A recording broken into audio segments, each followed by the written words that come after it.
got the signals for the Baltimore Colts. Unitas gives to Amici. The Colts are the world champions. Amici scores. It's amazing, sensational, dramatic, heart-rending, exciting, thrilling finish in the history of college football. California won the big game. 5 seconds left in the game. Do you believe in miracles? Yes! Unbelievable. This is Phil Steele. This is Mike Burnham. This is Wes Durham. This is Mike Ashley. Hi, this is Chuck Foreman, number 44 of the Minnesota Vikings. Woo, mercy, this is handsome Jimmy Vine, the Boogie Woogie Man. This is Coach Fry with Virginia Tech Football, and you are listening to Big Dog Sports Talk. Are you ready to rock? Are you ready to roll? Okay, let's do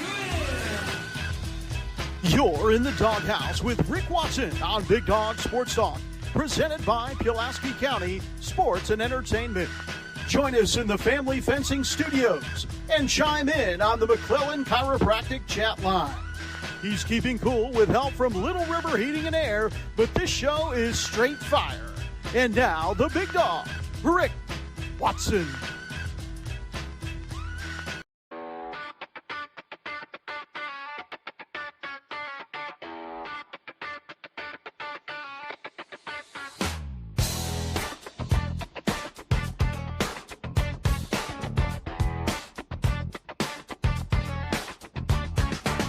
Rick Watson's got the mic, he's the big dog king. Cover sports so sharp, it's a new river thing. Virginia Tech fire, rapid pride too. Every stat, every play, he's bringing it to you. He's got that voice, deep as a valley, breaking it down, no dilly, no dally. Big dog sports talk, feel the bark, feel the bite. Rick's in the zone, every day, every night, from the Hokies to the Highlanders. He's got the spark, Big dog sports talk. All right, we are at a Monday here on the program, and boy, oh boy, it already feels every bit like a Monday. How's everybody doing? He's got the scoop, faster than a sprint. Calling plays like a coach. Hit us up in the McClellan Chiropractic chat room, and also here on the Professional Door text line. Rick's play by play, worth its weight in gold. We'll react to the weekend. Coach Elmassian is going to join us here in just a little bit. Let the games begin. Big dog sports talk, feel the bark, feel the bite. Coach Elmo is back from his cruise, and he's headed to Birmingham to hang out with Todd Grantham before their spring game. Spring game week in Blacksburg. The early prognosis for the weather is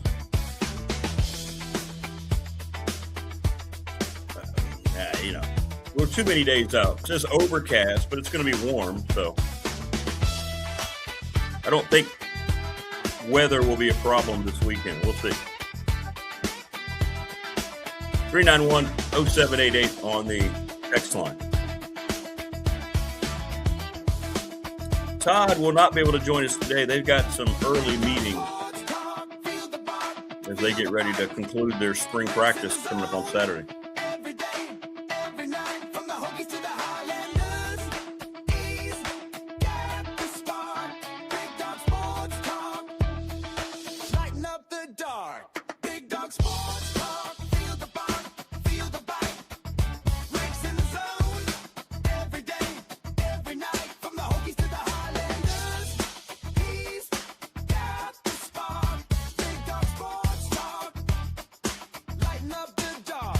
All right. Responding to some messages on our Professional Door text line already. All right, there we go. Had to let the song finish there. We'll talk a little Masters. Not a lot of drama, but Roy McIlroy basically led from start to finish, right? Takes home his second consecutive green jacket.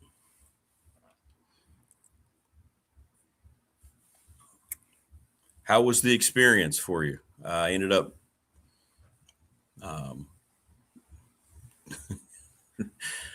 complete transparency. I did not watch a single shot, but it wasn't necessarily because I was avoiding it. It's just got busy all weekend.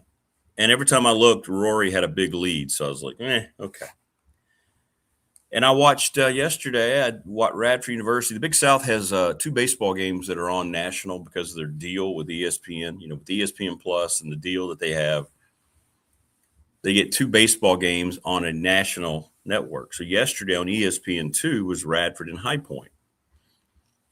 So that's what I was watching yesterday. That was kind of cool just to see, Radford getting a little pub. High Point won the game, but Highlanders did not play badly. So that's what I did yesterday. That's what little time I had to watch anything this weekend. That's what I decided to watch yesterday.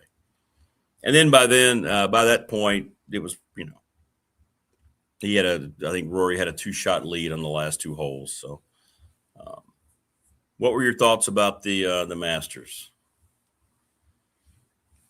If you watched, I want to know what your experience was. Prometheus says he watched yesterday. The greens were brown from lack of water. Really? I tell you, it's not. I hope it's nobody at Augusta changing their policy. But I got a little sour taste on the Masters as soon as what's up, Ezekiel? As soon as the whole Kelsey crap, Jason Kelsey out there doing all this stuff at ESPN, going out there on the day before and just respecting everything the tournament's supposed to be. Then I found out later the Masters was well aware of it and they just kind of waved it off. I'm like, wait a minute. So which is it then? How are you going to going forward? It should have always been the Masters doesn't need ESPN. The ESPN desperately needed the Masters. The Masters is supposed to stand on its own. But it wasn't a lot of drama or excitement in the tournament, right?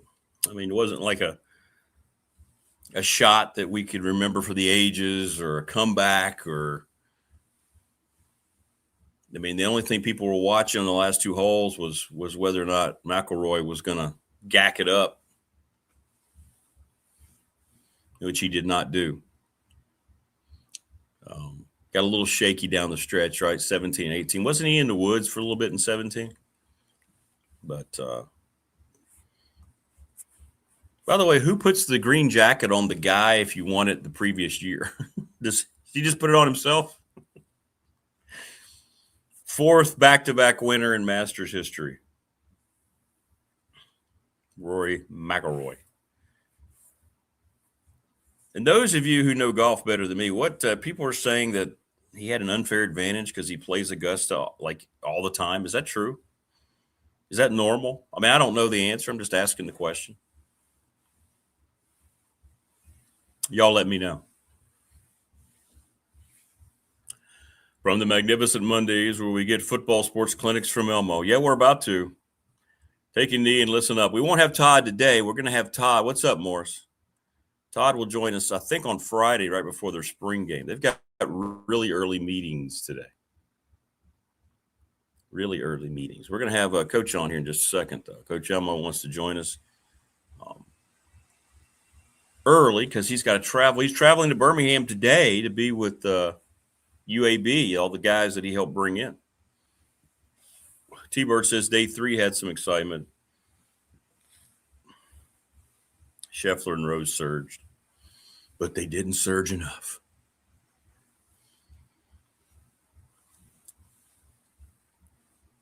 I don't know. This isn't anybody else has to worry about it, but when ESPN gets involved, I lose interest.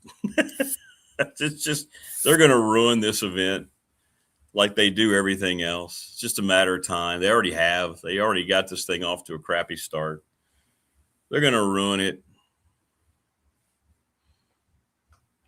The more they get involved, the more they're going to try to have like you watch, they're going to try to incorporate a golf game day studio. during the event.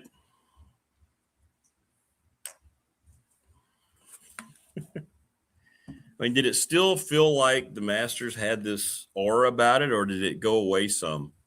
Those of you who watched a lot because of ESPN. I mean, I don't know. Just seemed like that whole thing with Kelsey was just embarrassing.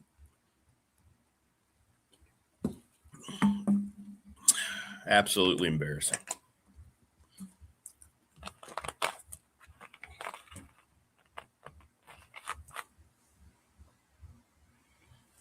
Not a lot of news out of Tech's camp, which is good news. That means that we don't have any injury reports. You're not going to get a lot this week going into it. And this is a week, too. They get some coaches and so forth that they get to talk to. But no news is good news this time of year. The best news we got was this gentleman's back from his cruise. He's now he's a land dweller again. What's up, Coach? How are you? I tell you, I'm still wobbling from the cruise. Get up out of bed and legs are shaky. I don't know. Maybe that's still age. But how was the water? How was it? Let's hear about it. Great. Let's hear about it. I tell you, it was that Royal Caribbean cruise lines. The efficiency is. We've been on them before. Jan and I, we traveled a lot before COVID. That was one of my best things I ever did. I told Bud when he talked about retiring, I said, Bud, throw all that football stuff away and just start traveling, and then when COVID hit, we shut it down. So this is the first cruise we've been on since about 6 years. And it was great. The ship was a big son of a gun, but easy to get around. And the efficiency of boarding and exiting the ship was like, wow.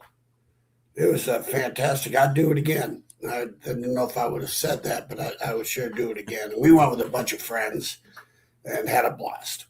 How many people are on the boat? I'm always curious on those big cruises. God, thousands. I don't know the first digit, but thousands. I mean, but the first day is a little hectic because everybody's checking in and it's just shoulder to shoulder getting to your, stateroom and things of that nature. But once that ship got underway, it was easy to get around. The shows were fantastic. They had an aquatic show. You talk about athletes and athletic abilities. I can't even begin to describe some of the things they were doing, but they were like high diving from no way. Someone could throw $1 million down. I swear to God, no way. No way to do it. Wouldn't do it. Were you looking at ankle push and all that like you do with players? Were you looking at No, hell no. I was looking for where's the next daily drink of the day. No, you were doing evaluations then. Not evaluation mode. However, though, there were some athletes out there in terms of a little combination of gymnastics in water. It's phenomenal. I'll send you a clip of I took a video. I'll send it to you. I think you'll appreciate it. But it was a wow moment. That's cool. That's very, very cool. Yeah. And you missed us, didn't you? You did. You missed us. I did. I mean, this is part of my DNA now. I did get a chance because I had the internet on the ship, so I was able to watch a show a little bit. And but we were moving though. As soon as you get up in the morning, had a balcony area, so we get a little continental breakfast on the balcony on the water. The last night, though, there must have been 12, 15-foot swells. It was pretty rocky the last night. Really? Yeah. But the ship was pretty stable, but it was rolling, And then we coming home, we stayed out in Hilton Head, split the trip up. So yesterday did a lot of recovering, got home, watched the Masters. I never thought I would enjoy watching golf. And I never did in my whole life until I retired. And then being down here in South Carolina, I was not a golfer. I hated golf when I had to play because of fundraising. Yeah. To me, it was a waste of time. But the appreciation of the game as I started watching the Masters and the Open and what they do with that ball is just absolutely phenomenal what they can do with that ball. And then, then there's the human side of it. Some of those shots look like mine. Yeah, that's right. That's right. Just not as far, but, So I thought that was, my favorite golfer is Scotty Scheffler. I like his competitiveness. It's one of those things. Every time I've watched him over the last 4 or 5 years or whatever, don't ever count him out. I don't care where he is. Don't ever count him out. He's so consistent. And again, when I do watch the Celtics or the NBA and golf, I start looking at the athletic side of it to, who's got the composure, who's handling the adversities better. I kind of like that in golf. You really see the people that can handle the negatives. It's like baseball. I used to tell my players, I said, hey, when if you can have 3 hits and 10 at bats to give you a 300 average, what are you? And they said, they'd make a comment that's like, wow, great player, blah, blah, blah. I said, no, you're a millionaire 3 times over. Absolutely. I said, what's the difference between the 300 hitter and the 270 is how they deal with those 7 failures. And I really believe that. I truly believe that. Because you've got 7 failures. You hit 300 in baseball, you are going to get paid. Absolutely. No, you're right. You're right. So I always look at that when I watch basketball or I watch golf, that I'm looking at where, when adversity strike and the failures start happening, who's rising to the top. Yeah, and you're right. Scheffler seems like the most normal, relatable Consistent. dude. Never doesn't flinch. Yeah, he just seems like a dude. Yeah, Rory doesn't come across. He can. No. Yeah. And you look at Scheffler where he was -6. It doesn't matter where he starts out. There's going to be consistency he's going to get better as the tournament goes on, and he ends up at second. If that thing 2 more holes, he'd have won it. If there were 20 holes, you don't want it. He just like in football. Sometimes you lose. Yeah. Sometimes you run out of time. You're right out of time. That's right. He ran out of holes. Well, speaking of time, you're going to be traveling here today. You're headed to camp. You're going back to camp. I'll tell you, these last 3 weeks, I'm turning 75 this month, but I swear to God, I think I'm about 80 right now. I mean, I've been rolling like I was working full time. Haven't been to New Mexico the whole week out of New Mexico, which was a fantastic trip. I'll tell you, it was so. I spent a lot of, spent 4 days out there, 3 or 4 days, and it was so well worth it. I'm so proud of those guys. The head coach, Jason Eck, was our GA. He was a walk-on at Wisconsin, another walk-on. We were talking. I don't know if I've ever been in a program that the players, each player has an unbelievable story. We had so many walk-ons that earned scholarships, kind of like Virginia Tech, but more so because it's the only school in the state. It's the Wisconsins, Nebraskas.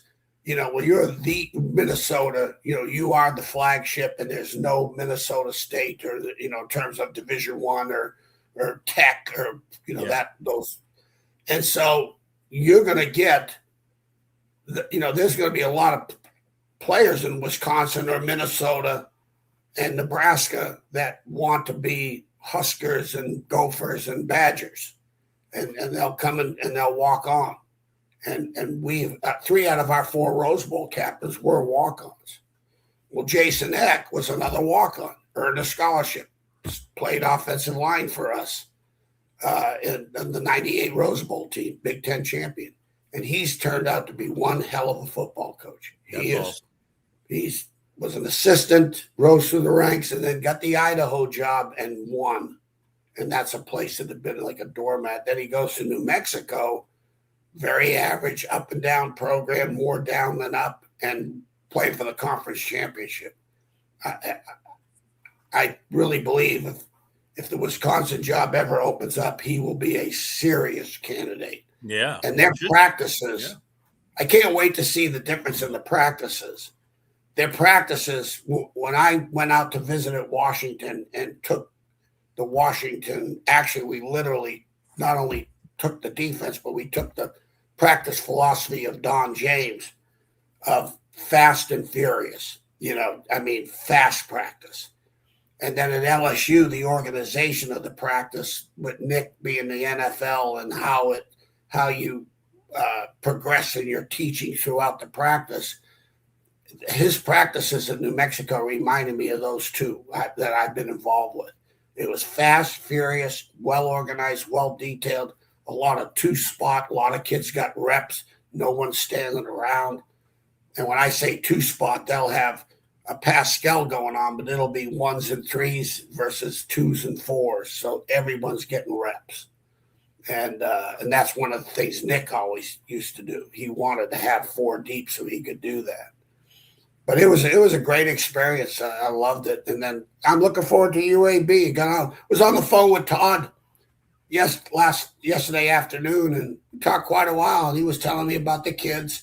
I told him, I said, don't even begin to think about paying my ass unless you win 7 or 8 games. And if you don't win, and I hate it when I make mistakes. I hate it when I'm not necessarily right, but where they're at least not in the making contributions and can win at least 8 games. That's my standard I've always had in terms of good recruiting. I measure it to the wins. Well, no different than NFL draft. This visit's got to be exciting for you, Coach. These are kids that you helped pick out, right? So I'm sure you're excited to talk to them. And that's going to be cool. I'm almost afraid to go to practice tomorrow and go, what the hell was I thinking? Where'd that kid come from? Well, Coach, it's what's hard. It's with the PFF, it's easy. It really is. It's as easy in an eval as you can want to have, because you start looking at those Huddle high school tapes, years ago when I got in this business, when it was 16 millimeter film, at least I could see the whole game. You could see it, and it's very easy to pick the kid out, just get his number. Well, those Huddle, the Huddle tapes are they're so hard because sometimes you can't even see the DB or the focus on the player. But at the same time, when you're just dealing with the physical attributes of evaluation, this is the one thing about football, which is the greatest competitive game ever, because the intangibles are, you can have a lot of liabilities. You can have liabilities, but if you've got the intangibles, you can perform in this competitive world of football, even in the NFL, to that matter. Basketball, you can't put it in the hoop. Or baseball, you can't hit the ball. Your chances are very slim to none. In football, Brandon Simonis, here's a great example. I think I've mentioned this numerous times on the show. But as I first got to Tech, and I said, Bud, why do we take this kid? He's 5'11", 185, 90 pounds. He goes, well, he's Frank's nephew. I go, well, give that guy a raise and sign him. And he turned out to be a great Virginia Tech player. And I think ended up was a captain after I left. I had him for 2 years. Played his special teams as a freshman. Then we started him as an outside linebacker. And boy, he was invaluable. And I used to tell him every day, I said, look, you got a 1A head and a 1AA body. Don't you fill in the blank this up. And he'd always just nod. He was brilliant. He was an A student. Yeah. Brilliant guy. But, those are the guys.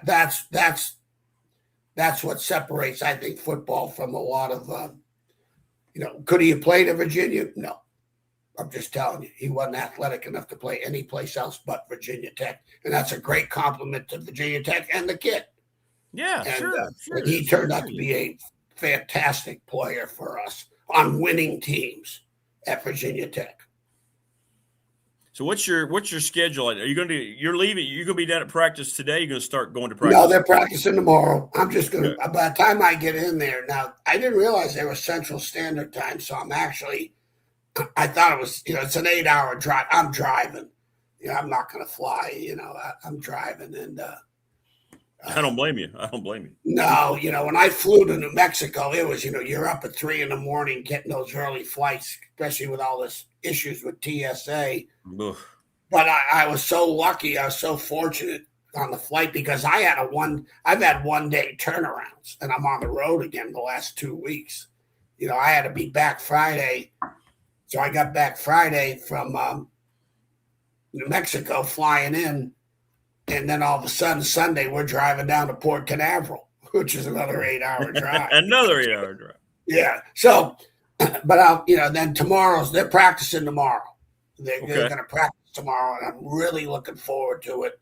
I don't know what he wants me to do with the staff. If he wants me to, like when I was at New Mexico in the first staff meeting, I attended all the meetings, staffs. I went to the linebacker room meeting, and that was a lot of fun. They were really impressed with these coaches at New Mexico, and I'm sure it'll be the same at UAB. I'm looking forward to meeting Mortensen, the head football coach. Yeah, sure. He's been with Nick for 9 years. He was with Nick for 9 years. And anybody that does that, I mean, anybody that's coached with Nick, whether you last 1 year or 9, you pin a medal on yourself because the stories, there's not a coach there that's never got his ass chewed. Not one. I told Kirby Smart when I was watching him practice for the Sugar Bowl in New Orleans, I went over to the practice. I was down in New Orleans. I said, "You are the most miserable millionaire I've ever met." No, I don't know many millionaires, but I know you're making over $1 million and you're miserable. He laughed his ass off. So, but I just can't wait. You're going to jump into the drills. You're just going to No, I don't do that. The only time that I've really at Roanoke College with Brian Sneisman and one of the coaches asked me to work a drill and things of that nature. But like I said, when I was in New Mexico, but all of a sudden Jason said, "Hey, we're at a full staff meeting." He said, "Phil, just, we went over evaluations at that time, things of that nature." Then I met with the defensive staff. It was kind of fun. We took the kids a couple of kids I evaluated for UAB and showed them how I worked through the evaluations for them on a couple of the kids. And that was fun. They enjoyed that. Oh, I bet. Yeah. As we watched them up and the defensive staff, it was a lot of Q&A and, so I'm sure it'll be the same thing in the off day Wednesday. They're practicing Tuesday afternoon, so I'm looking forward to that. Well, that'll be cool, and they can tap into all that, and it'll be great. And you watching those kids develop, you'll feel better about your job status at UAB, I think, when you see some. I'm telling you, I swear to God, I don't know why they're bringing me in. It's funny, Todd's. I think this is a NFL thing. As he's. Because I know when he worked with me at Virginia Tech, I don't know if this, I can't remember if this was a Lou Holtz thing, but I've always had a philosophy of right, wrong, good, or bad. I've always said, if you have depth, your first string's not very good. Okay. All of a sudden you got depth and you can't figure out who the hell the starter is. Yeah. And believe me, when you have to have depth, you have to have if I got 2 defensive tackles, I need a third one for a rotation. Okay. And get 20, 10, 15, 20 snaps out of in rotation and give it 20, couple of snap breaks, 3 ends, 3 safeties, 3 corners. I don't need 4. I don't need and the backup's not necessarily going in the game. It's the next best guy that's going in. I learned that at Syracuse more than anything else. Just because you got a right corner and a left corner and you got 2 deep in both of them.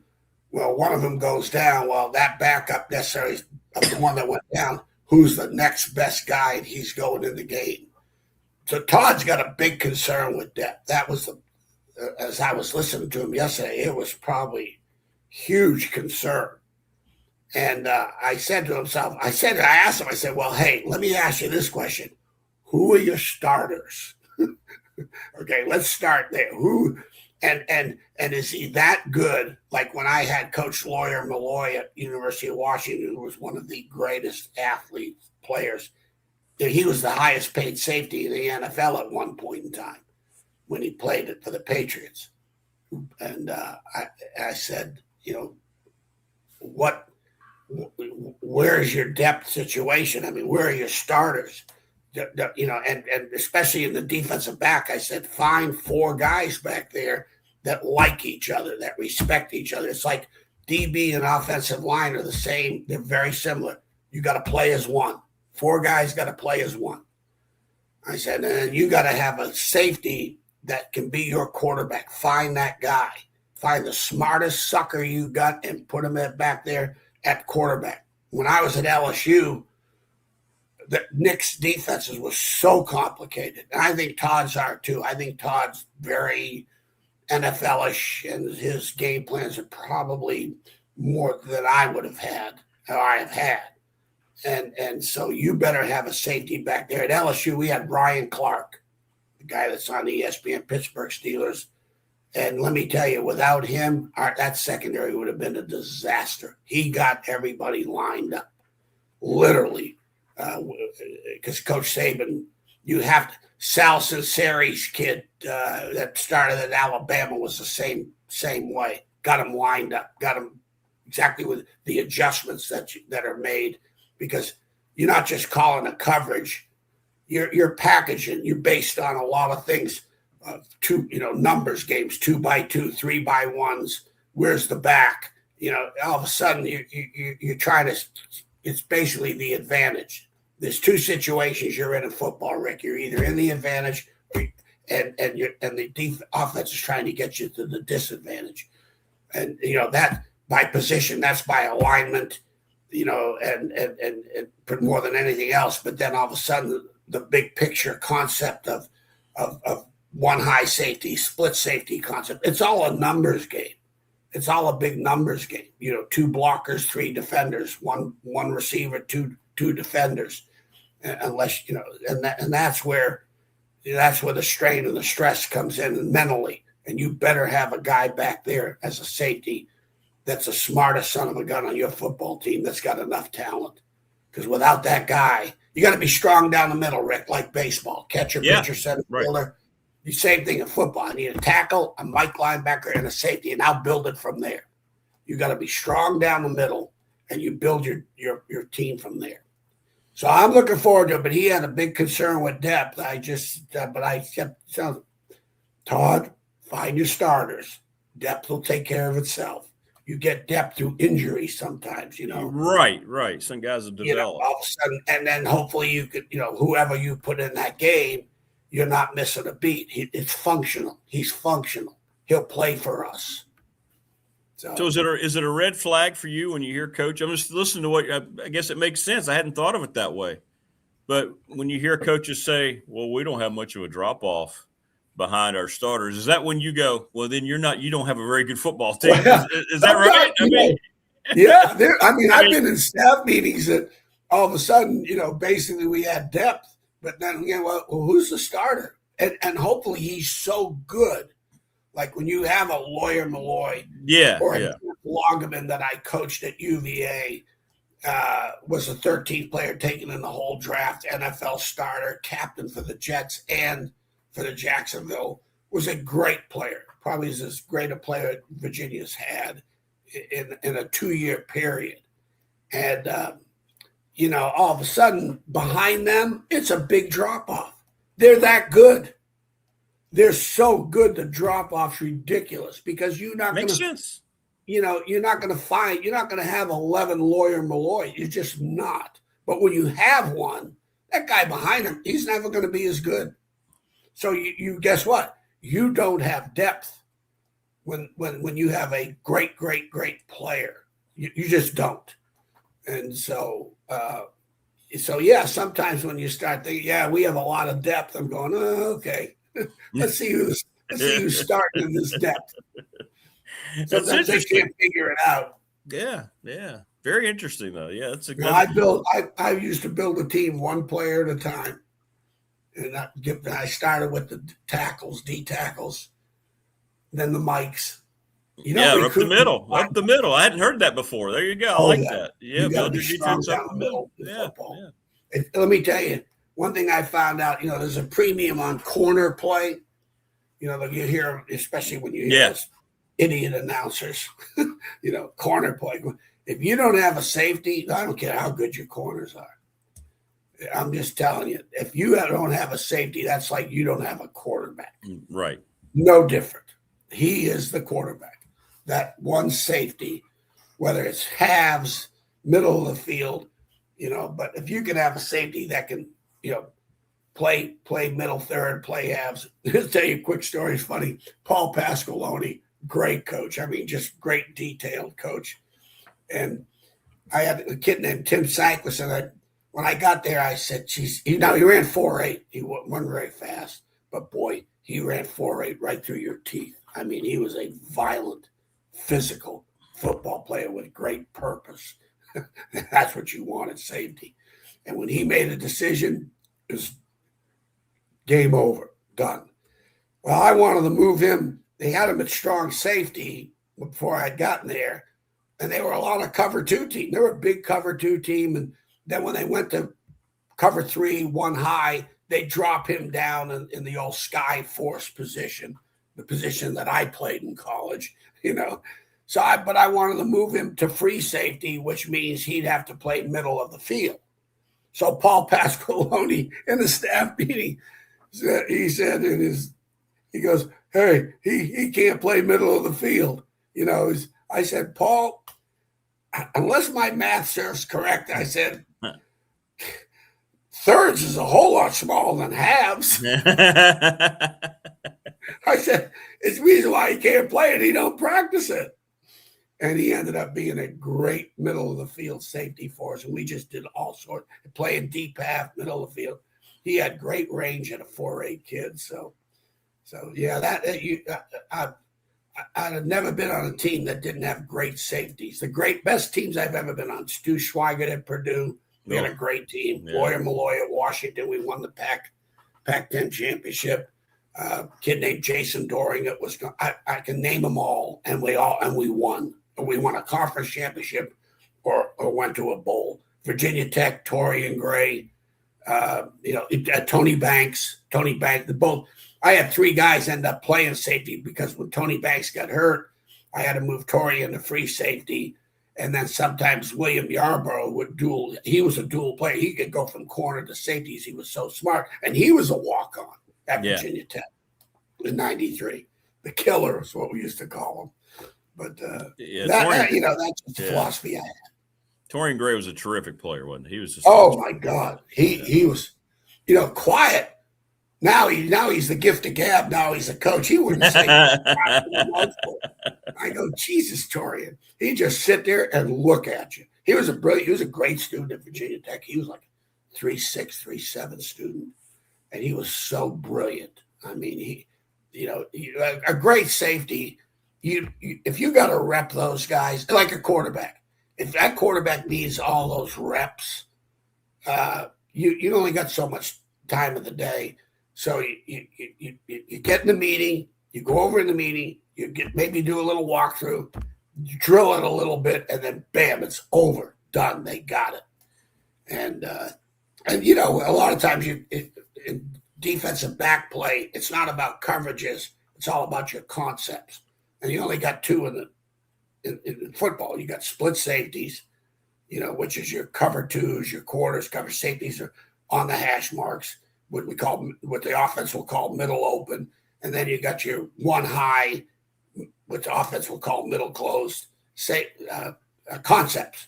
So you got middle of field concepts, split safety concepts, and that's you got to really think and teach in the big picture of things from that perspective. It's fascinating. Which coach of all the coaches you worked with and worked for, which one kind of the head coach met your personality, align better with your personality? Well, or the best? Most of the head coaches were really successful, so I don't think any of them met my personality. Dave Brain always said this. Dave Brain, we were so close. We were just, we'd won 9 games and had the big turnaround and exceeded all his expectations. When he actually had as much to do with hiring me as anybody, as Frank. And Frank made the final decision, but Dave was the one that pushed me to get this job. And he came down after the season. He came to my office, sat down. He goes, Phil, you've done I really appreciate your work. He said, I love you as a coach, but I could never hire you as a head coach. I said, Dave, that's why you're a very good AD. So I don't, I think I've taken on not the personalities. I've had my own, I always tell my players this, Rick. I think you'll appreciate this more than anything else. I told them, I said, I will never, ever ask you to do anything on this football field that I have never been through myself. And I will never ask you to do anything off the football field that I've never been through myself. Well, I went to Ferrum, which was like the junction. It made Bear Bryant's Junction look like a party. Yeah. We're scrimmaging at halftimes at Ferrum. Okay. Literally. The bull in the ring was going on at the halftime at Ferrum. Our warm-ups was bull in the ring and arm circles. It was the most physical thing I've ever done in my life. We've had guys coming out of Vietnam, back in that time, the Marines, and they'd walk off the football field. It was so fit. Then William Mary was so mentally demanding.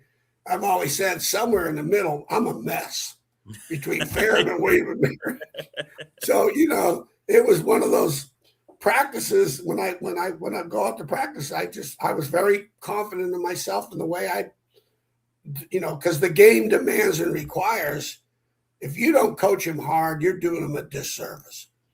You're going to do him a disservice because the game, it demands and requires so much mentally and physically. And you don't have a whole lot of time. That one common thing you have with your opponent is the time. Who's using it the most efficient way? So, I know Coach Holtz had a great influence on me, just his enthusiasm for the game.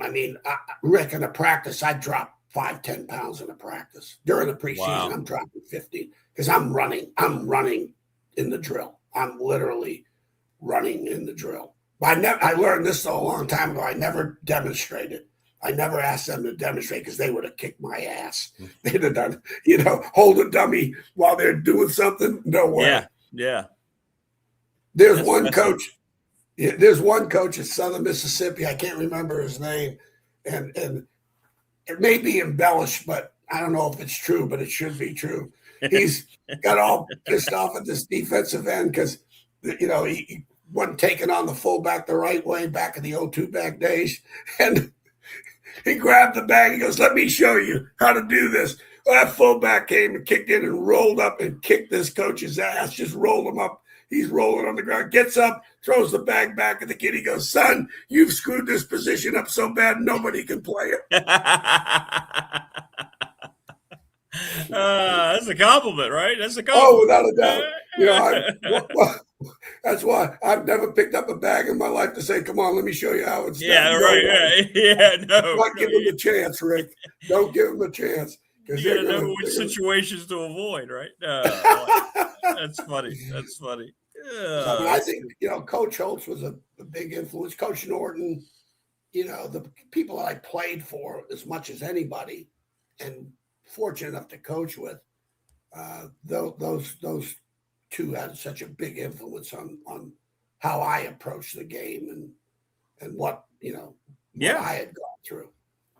I'm sure if you got into coaching, Coach Hicks would be a tremendous influence on you if you ever. Oh, did. Yeah, absolutely. I'm sure he still is to this day. He is. I think about things that I do and how I went about parenting and things like that. And I think about those things, because basically at that level, your coaches are kind of like extension of your parents when you're in high school and you've got somebody else like surrogate father. Surrogate. Yeah, it is. Absolutely. It is. It never goes away. Never goes away. You know, did I send you that picture? Someone sent me a picture of the cover of I think either 1977 or 76. One of the 2 years of a West Virginia press guide. Yeah. That coaching staff. Yeah. That coach, Nick Saban, Joel Hicks. Oh my God. I mean, it's like a who's who. It's unbelievable. Rick Trickett, who went back to coach with Rich Rod. You know, at West Virginia, he's come full circle. This is, I mean, geez, 50 years ago. 50 years ago. Yeah, they were good friends. Coach Saban and Coach Hicks they would get together every summer. Yeah. They didn't advertise it, but Coach Saban would come in town and stay at Coach Hicks' house for like a weekend. They'd spend time at the lake. And I didn't know about all these things. Dan Callahan, who started really Pulaski County football, the former great writer, passed away, a good friend of mine, who everybody knows here, he would be there at those things. He said, just listening to the stories, man. Was Joel a West Virginia guy? Yeah. He came there and absolutely. Nick. Yeah, absolutely. All those staff members, they all either had played at West Virginia or had some form of West Virginia background in coaching, or born in the state or whatever. But it was it was fun to see. Watch it. Look, I looked at that and I said, holy mackerel. Crazy. It's crazy. Staff. Gary Tranquil was on that staff. Gary Tranquil, that's right. That's right. He was on that staff. That's why he and Nick. When Nick got fired at Ohio State as a DB coach by Earl Bruce. He and the D coordinator, and they were like good buddies, and they went hand in hand. And Gary hired him at Navy, but Gary and Nick were. I got the LSU job because of Gary Tranquil and Todd Grantham. Todd Grantham was basically one of the reasons why I got the LSU job, because Nick just worshipped the ground both those guys walked. Yeah. He loved Todd. He loved Todd Grantham. I'm telling you, it was like, wow. He's hoping to get Coach Saban at one of the UAB weekends or something, like hang out down there. Yeah. Come look at the team once since he's down there. I would say he would do it. Yeah, I would say. I hope I'm there before him, because I wouldn't want to follow his head. Like, who's this slappy?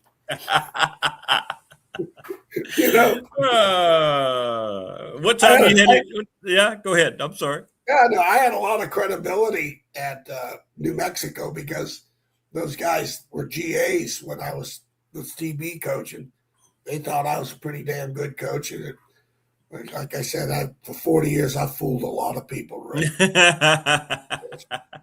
What time you heading out this morning? As soon as we get off the program, the car, I'm taking my time and going to go to Dunkin' Donuts, get my coffee, get my Boston cream donut.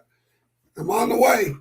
Put on your tunes and you're on your way. Oh yeah. I listen. You know what I love? I love listening to the Dan Patrick Show. Hey, you'll pick. Yeah.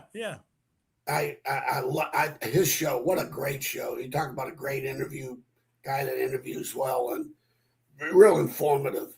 So that comes on at 9:00. So I'll listen to the Dan. Oh, Patrick well, there you show. go. That'll get you down the road a little bit. Yeah. Yeah. And then the afternoons, I'll do the Spotify thing with the tunes. Yeah.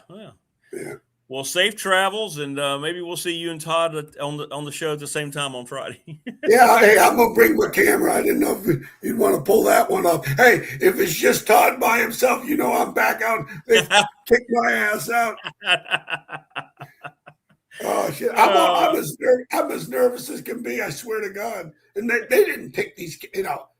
I know Todd well enough that he's not going to take any one person's eval.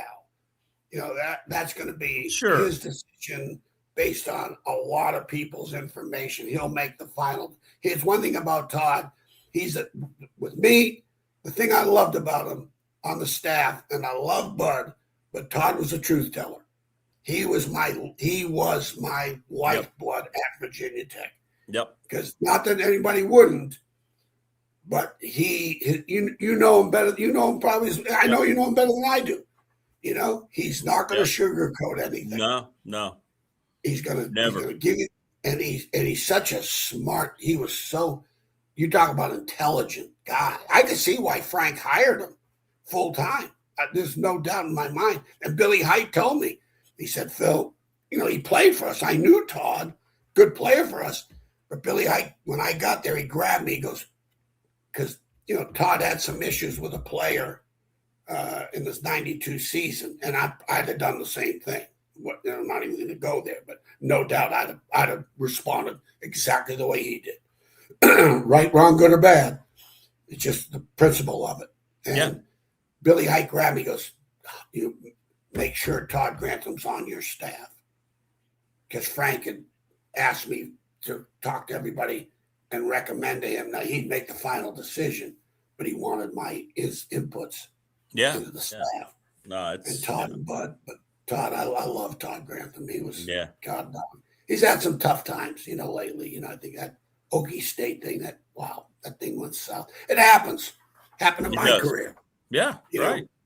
I think the thing that frustrated him the most about Oklahoma State, they didn't get a chance. It was just like they were there, not even a year, and it's all of a sudden the AD got. Well, you got to be careful. It's just weird, just a weird situation. I know why he took this job at UAB. You really got to be careful as a defensive coach today, and because you get with an offense. I was so lucky at Virginia Tech that Ricky Bussell was the offensive coordinator. I was lucky as hell. You talk about, we got in that room, he and I, for 3 days, locked the doors, and had A to Z, here's what we need to do. And it wasn't even a matter of being cooperative. It was just a matter of, the practice schedule, how, the when, the why, the who, what, all those probing questions we would get answered.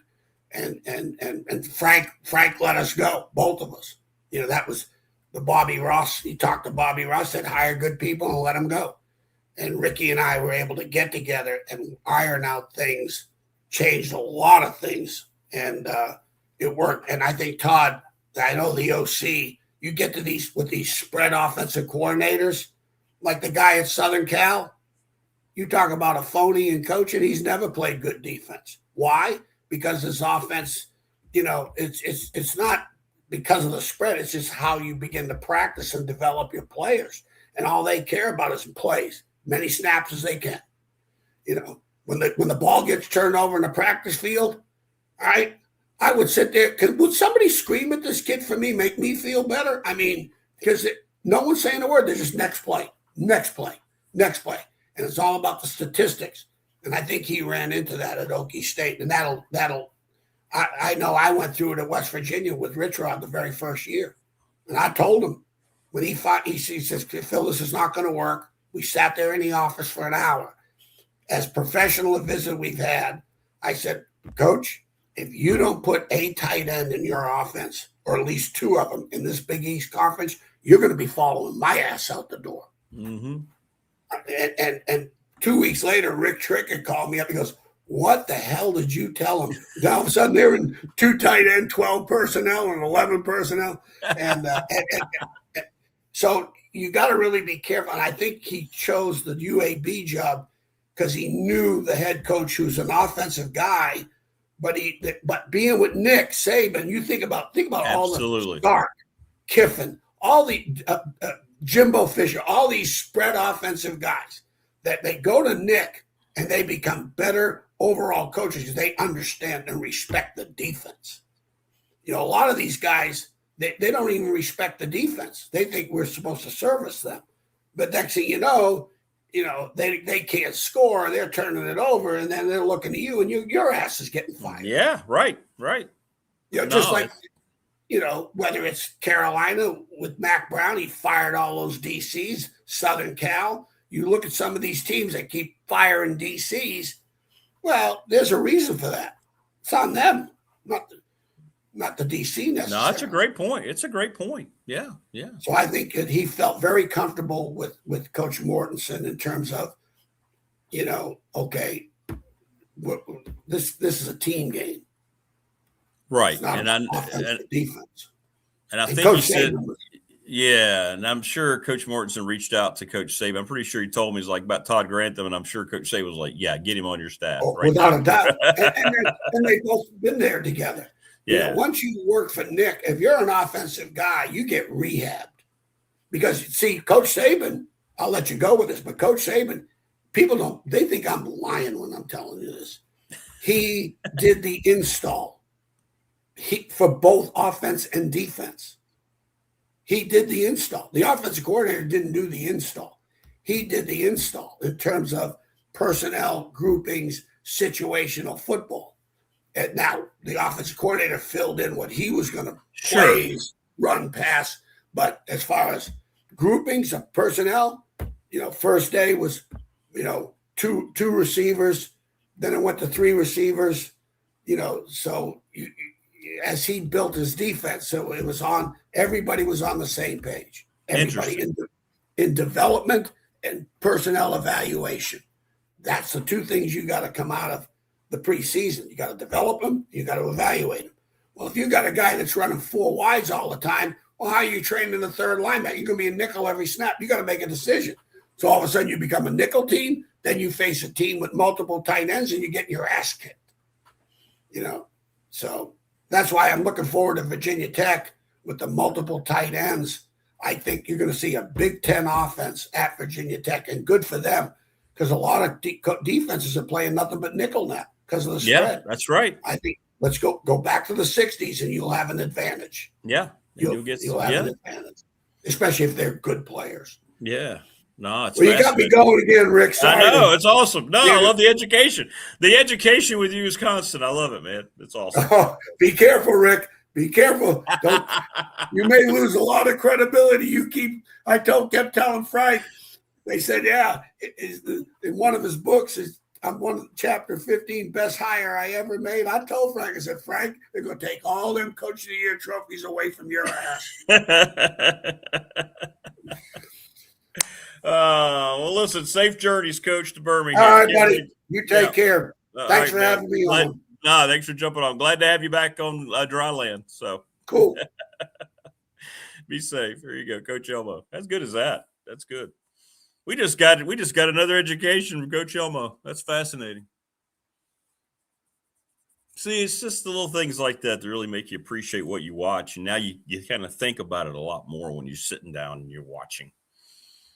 Just coming at it from that perspective, the highest level of coaches that he's been with and all the great programs and great players, NFL Hall of Fame players. It's really cool. I hope everybody appreciates that, man. It's we think we know a little bit about football, and you realize you don't know much. That's all. It's good stuff. Good stuff. Good way to start a Monday with Coach Elmo. I want to thank the NRV Super Bowl. They've been around for 25 years. 382-5525. Reserve your lanes. We're going to be doing our meetup over there. Coach Elmo will be there. He wants to be there. So we're going to do it later in the summer. So Morris, we will organize. Jen wants to be there. We're going to try to get Burnup out there, Roth, and we're going to make it a big thing. So we'll keep you posted on all that. Thanks to Lawson's Mobile Home Supply, 300 North Franklin Street in Christiansburg, 540-381-8011. All sorts of parts for your home, all that stuff. Good stuff, man. Good stuff from Elmo. Yeah, exactly, Wayne. He's lived his life, so many experience, insider with the best coaches in college football. And I guarantee you all those best coaches would either mention him on their own or when asked about Phil Elmassian would say, we'd have never reached our potential without him. I mean, that's what's so cool about it. It's just awesome. Just awesome. Thanks to Brandon at Top Shelf Apparel, sponsor of our T-shirts. If you want one, hit me up. $20. They're made awesomely. Sundown Electric, thanks to Jeff Smith and his brother. One of the best reputations of any business in our region. Satisfied clients, a test to superior craftsmanship, attention to detail. Reach out to Sundown Electric.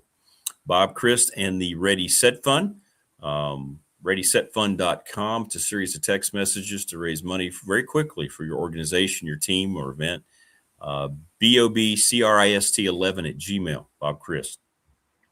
Of course, Professional Door Incorporated with Travis Williams, sponsor of our text line. Commercial and residential garage doors.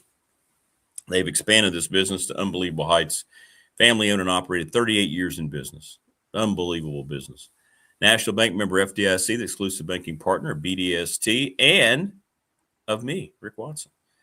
Our BDST fan question of the week. I have one for this week, and it was actually something Morris put in chat. The attorney, Ryan Pry, in Radford, 701 West Main Street, Trust and Estate Planning. Little River Heating and Air, Charles Lee. I had someone text me last week, said we reached out to Charles, and they were the absolute best. Thank you. 540-553-2971. I'm trying to just let you know that I'm always going to have affinity for all of our sponsors, but with Charles, it was really special because I came home to a horrible situation last winter when my units got struck by lightning, the weird lightning storm in February, and they were so professional and kept me calm. The best, just the best. Pulaski County Sports and Entertainment is the presenting sponsor of this program, thanks to Jonathan Sweet and Tim Miller. Mark Hunley, McClellan Chiropractic, 155 Walters Drive, sponsor of our chat room, which is always popping. I know people have been hitting me up about going to see Mark go. Trust me. And Family Fencing, thanks to Jason Green, sponsor of our studio, 540-200-8294, familyfencingnrb.com. They're doing more and more quotes every week. Growing business. It's awesome. Very awesome. Todd's ass up there. Yeah, they had meetings. Todd hit me up last night. I think they started their meetings like at 5:30, 6 a.m. today. They're trying to get this last week going. Yeah.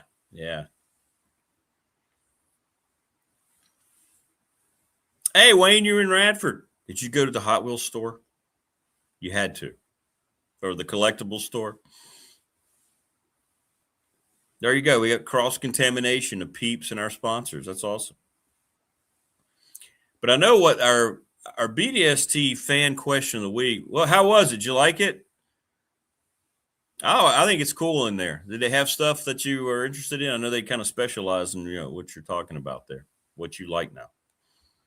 Good. We didn't have any home event. Well, you know what? When you were in Radford on Saturday, I was calling lacrosse. I was at the lacrosse field on Saturday. Senior day, and the Highlanders got a win. Got a nice win. What was I saying? I have no. Morris typed in something interesting, and I think it's going to be our BDST attorney Ryan Pry fan question of the week. What's harder, hitting a golf ball or playing in a baseball game, Major League Baseball game, and trying to hit a baseball? That's going to be our fan question of the week. Oh, good. I'm glad he's going to help you out. Yeah, I'm sure he has some connections to help you get some rare stuff. Very cool. Very cool. Oh, I'm sure Wayne found the Panera. It's over in Christiansburg. I'm sure. So what's harder to do? Standing there as a left-handed hitter against Randy Johnson in his heyday, when the crowd's screaming and going nuts, or trying to hit a golf ball where you're not allowed to say a word? Dun, dun, dun. That'll be our BDST attorney Ryan Pry fan question of the week.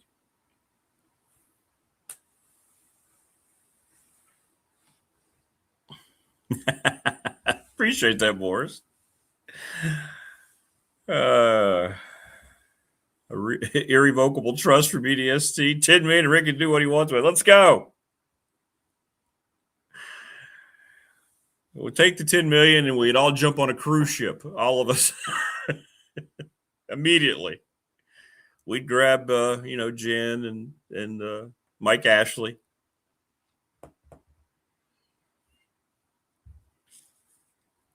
Correct, Prometheus. Like, I think if you're trying to compare playing golf to playing baseball, you're going to lose that comparison. Or Greg Maddux trying to hit that changeup and the way he would hit his spots, stepping in against Bob Gibson. Good Lord.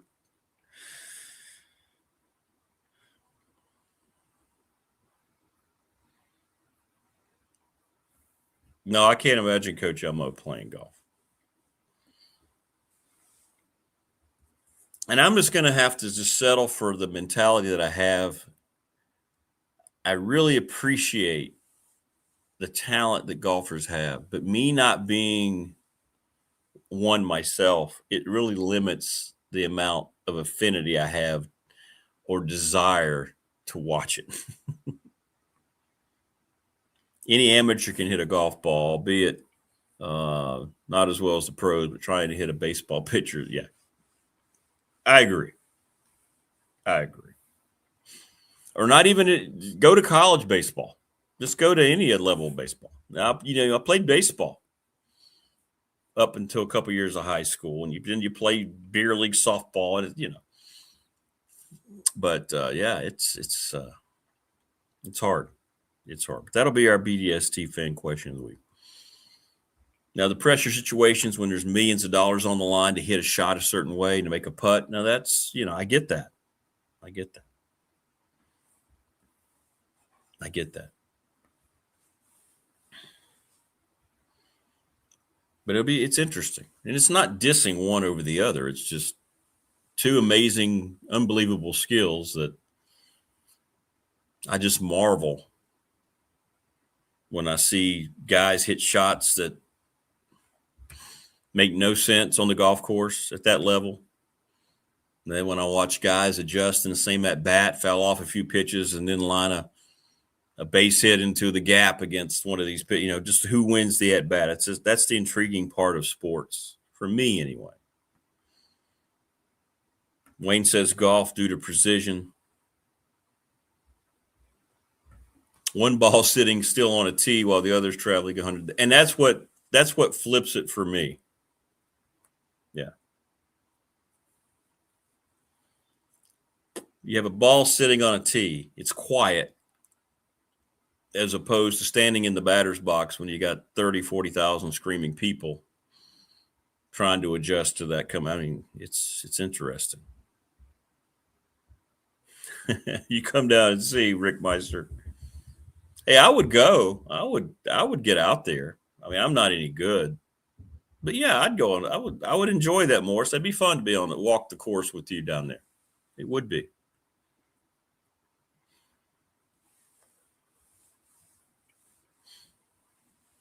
I've heard guys say they could hit a softball at some tech games. Yeah, depending on the pitcher, some of those velocities, yeah. Yeah, they think it's easy. It's not. Try golf without liquid encouragement. See how you golf without liquid encouragement. I like that. Liquid encouragement. Yeah, I'm not invited to those, Brandon. Yeah. Probably a good thing. I'd be the guy like driving the cart around, grabbing the extra bags. I'd be the towel guy.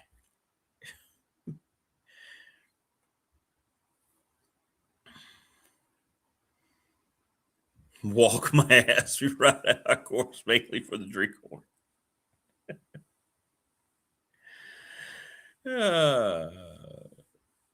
I know the course was packed up here at Auburn yesterday. I was up at the Reiner Walking Park, which is really nice. We have baseball and softball fields, 2 football fields up there. It's really nice what they did. But every time I'd round the corner, there was always a new golfing tandem or grouping coming down the hill. It was packed yesterday.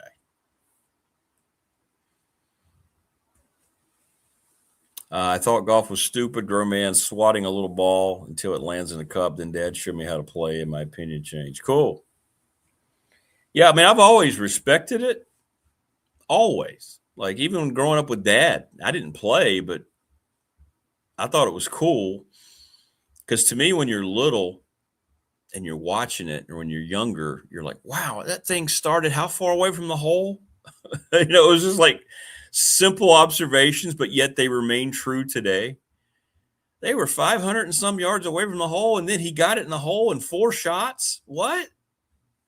How did he knock it? You know what I mean? Like, your mind's trying to grasp how they were able to hit it from the tee that far away to, hey, he's picking it up out of the hole. What? How?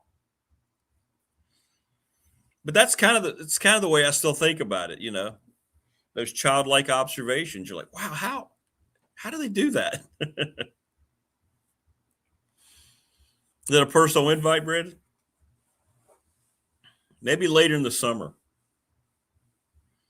Yeah, maybe we can do that later in the summer. But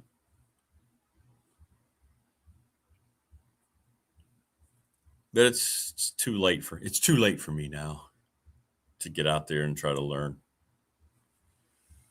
Yeah, golf. Yeah, having golf on TV is a good sleeping apparatus, Tebow. It's peaceful. You put it on, the sounds, the announcers' voices are more serene, and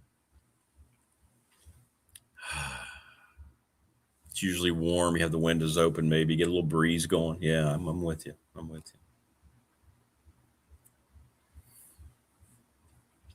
But it's not easy to win your biggest event back to back, and that's what Rory did.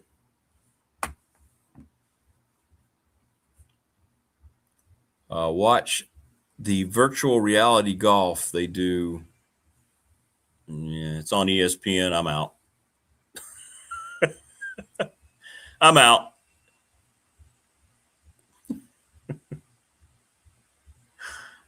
When I watch most anything T-Bird says, I wind up asleep. Well, yeah.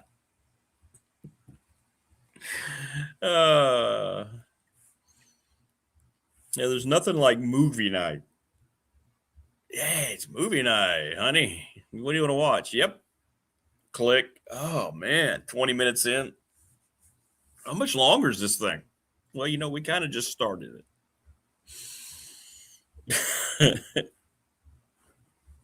That's a good point.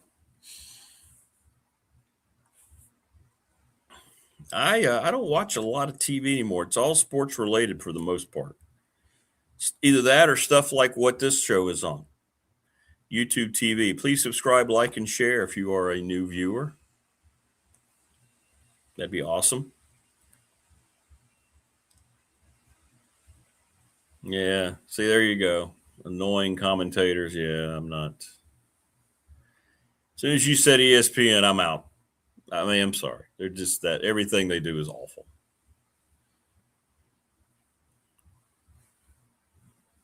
Watch. Yeah, I did. I have seen that Robin Williams description of golf. Yeah. Matter of fact, it's funny you say that, Morris. I watched that about a month ago. Part of one of his stand-up routines. It was good. Yeah. Yep.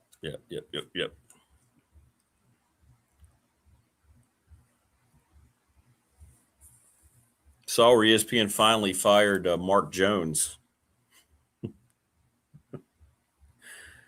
Who basically lived his professional life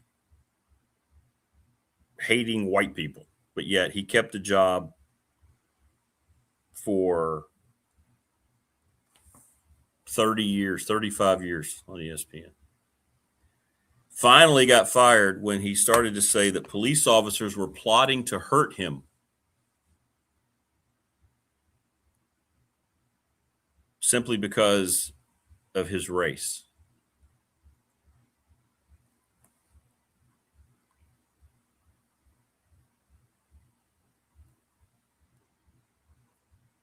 Just incredible.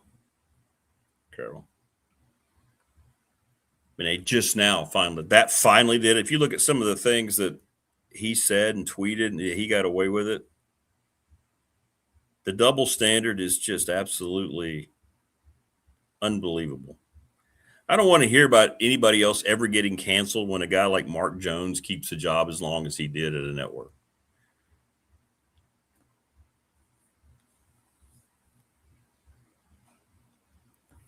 Anyway, Masters needs to give lifetime bans from their course to some of ESPN's influencers. Yeah, absolute clown. Yeah, you got all. It was a clown show from the time. Them being associated with it's going to bring down the television experience. End of story. End of story. Robin Williams, the greatest comedian in my lifetime. Yes. Absolute genius. He was. He was. There's an epidemic of bad TV lately. CBS lost both players' approach shots in the final pair of 18 yesterday. It was awful. Yeah.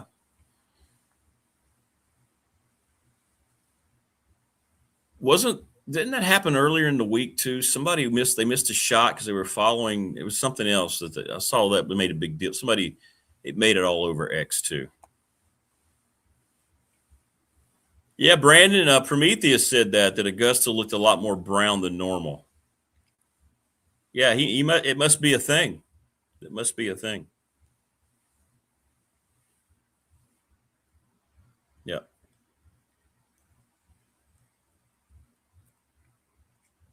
Yep.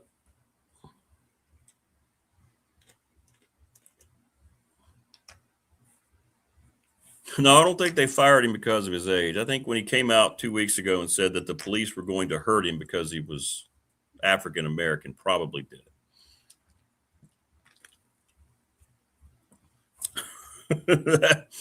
Finally, that probably did it. Yeah, Delirious had a great opportunity when I was younger to go see right after high school, college, to go see Eddie Murphy in Roanoke. You may have been there, Wayne. And it was the Delirious tour, and it was so funny, so good. Eddie Murphy is the most real comedian of my lifetime.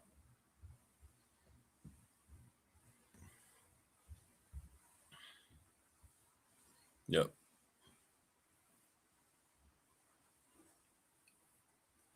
Yep. It was good stuff. He had on the red leather suit. And we had great seats. We were like 10 rows back. It was great. It was great. So funny. So genuinely funny. Because at that time, comedians could be comedians and nobody was worried about, having their feelings hurt every 3 seconds. And he was an equal opportunity attacker, if you will. He didn't care black, white, didn't care what it was. It was just funny. And it was just funny.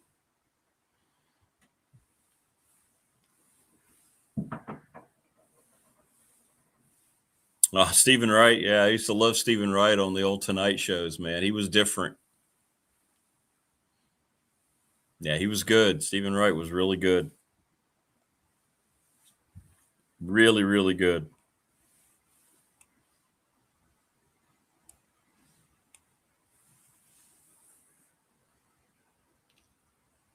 But yeah, Eddie's in his 60s now too. Yeah. But just a brilliant comedic mind, Eddie Murphy. Naturally, just so good, so funny. And relatable comedy too. Yeah, just so good. Both are so good. Different types of comedians, but so good. Yeah, oh yeah.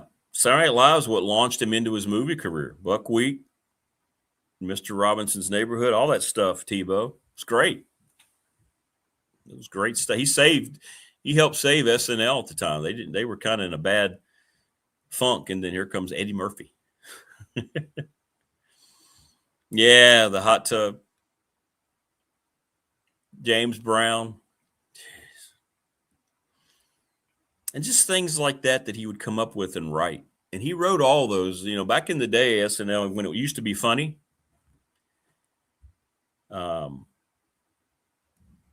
before it blatantly told you how it hated half the country, like it does now on a weekly basis.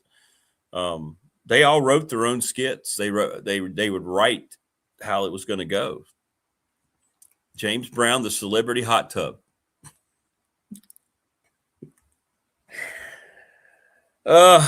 Brilliant. It's just brilliant stuff, man. James Brown liked it so much, the impersonation, that he invited Eddie on stage. He found out he was going to be in town at a concert, and Eddie went. Eddie went and did a song with it. Oh, it's all over X. It's so good. It was so good. I don't know what year that was, but ow, just so good. Oh, Rodney Dangerfield.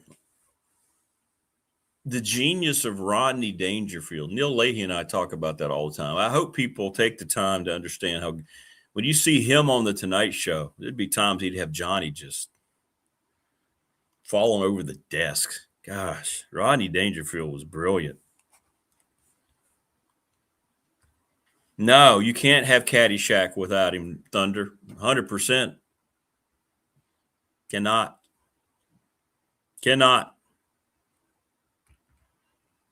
Just watch Trading Places, Brian says. Coming to America. Yeah, great movies.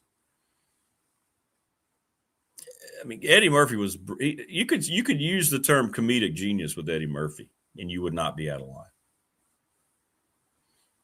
Do they not have sprinklers at Augusta? Prometheus and Brandon on the same path. That's one of the best parts, the greens and flowers. So I don't know. So it was brown, really? Was it more brown? Where's BDST legal counsel Richie Davis? He's always getting on to me about talking golf. I'm trying to talk golf, and he's nowhere to be found.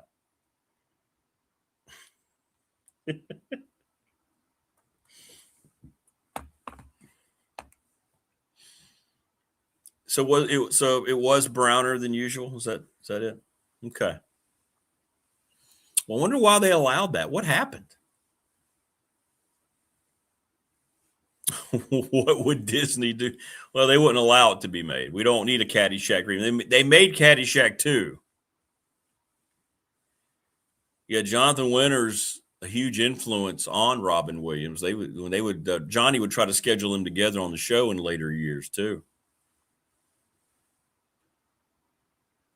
Yeah, Jonathan Winters was probably Robin Williams-esque before Robin Williams.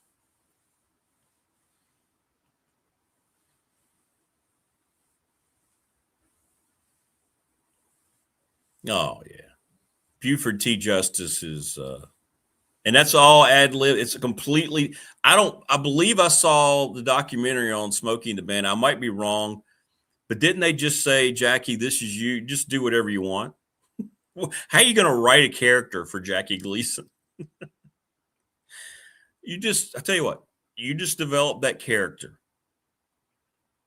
And Wayne, I think I sent it to you. Remember when they did the Burt Reynolds honors and he surprised Burt by walking? He came out of the back of the crowd dressed in the Buford T. Justice attire, and he had his cigarette. Ugh. And he went up there and talked to him in that manner. Just so good. So good. You can't do that anymore. You don't do that anymore. Entertainment has gone completely to hell. There's nothing out there where I'm excited about. Yeah, Burt lost it. It was so good because it was ad-libbed and it was real and he didn't expect it. He just came casually walking through the crowd. Oh. He had his sunglasses the whole time. Just so good. And now entertainment is not entertainment because they have everything. They have certain criteria you have to meet, and it takes away from everything. You can't write a story anymore.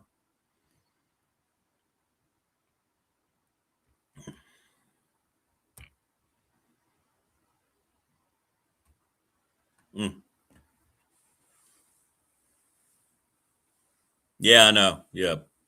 BDST Pop is coming once we get into the months I no longer have games. And we're going to get into all these things. in greater detail and in further and greater discussion. But that's all right. Since we don't have Todd today, we can talk about these things. Todd will be on Friday. Looking forward to that. And hopefully we can have he and Coach Yelmo on right before the spring game. We'll get an in-depth update tomorrow from Mike Burnup where Tech stands. No bad news this weekend. That's good. Coming out of the final week of scrimmaging before the spring game. All signs are flowing positively for James Franklin's first spring game, so that's good. I think the weather will be fine. I think all that stuff will be good. Does Panera have a Diablo on the menu?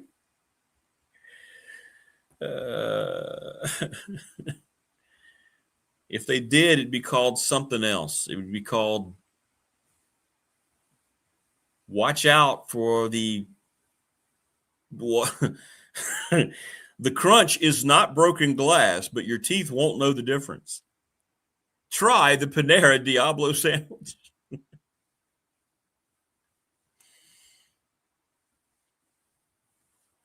But I saw, Jerry Seinfeld went off about this not long ago. He said, "What's up, West Flint? Good morning. How are you, brother? Awesome."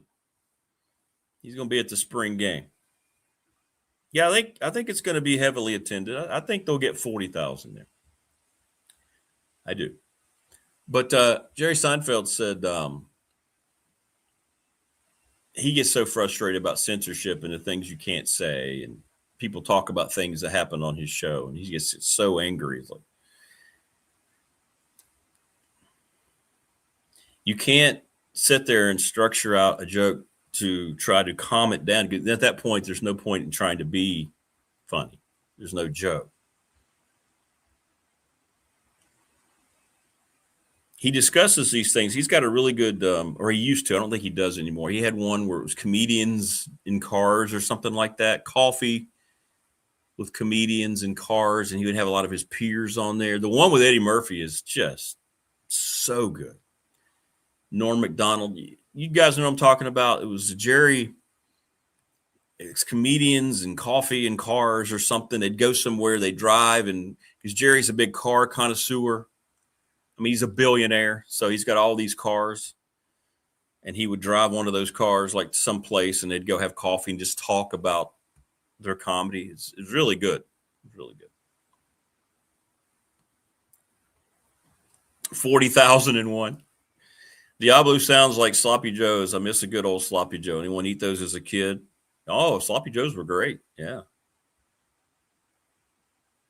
Chef Boyardee. There's a reason the chef's been around since the 50s. The spaghetti meatball cans. Grew up on those. Love those. We can't go through one podcast without Panera Bread. I wasn't going to bring it up. Somebody else brought it up. Wasn't me, Morris. It's so obvious. My teeth hurt every morning. T-Bird says another perk of retirement, full freedom of speech. They can't fire me now. There you go. There you go, Prometheus. I still eat Sloppy Joes. Yeah, I think I had one a couple months ago. Just out there grilling the buns, and yeah, let's get some Sloppy Joes. Yeah. Absolutely.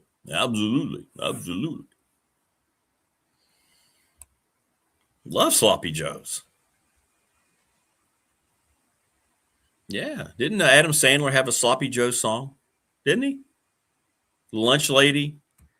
His Lunch Lady song wasn't like the hook. Sloppy Joe, Sloppy Joe. I'm not much for Adam Sandler. His movies are all terrible, at least the ones that he's made since Happy Gilmore. But when he would have the songs and stuff, he was really good. Those were really good.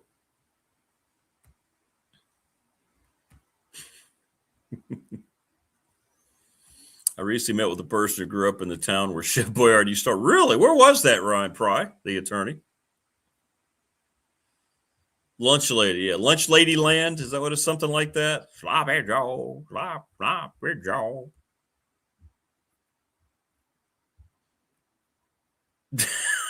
Do they have sloppy joes at Panera? That one's for you, Morris. No, it wouldn't be called that. No. By the way, I really appreciate on the professional door text line. You know how many great memes I've gotten? People have put like dental vehicles or emergency vehicles outside of Panera. One guy sent me one that had a guy running out. I don't know how you got some very talented people. And they had a guy running out and his mouth was bleeding, and behind him he was walking down steps. It looked like he was coming right out of a Panera.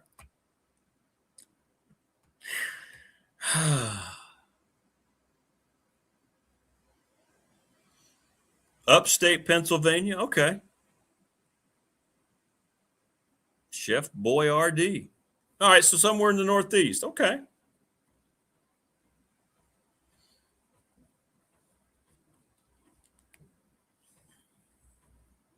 Yeah, the Chippendale dancer skit. He didn't want to do that at first. I saw the documentary on him. He got heavily, well, of course, it was drugs that took him down, obviously, but he had to be coerced into that. Well, restaurant, Wayne. Restaurant?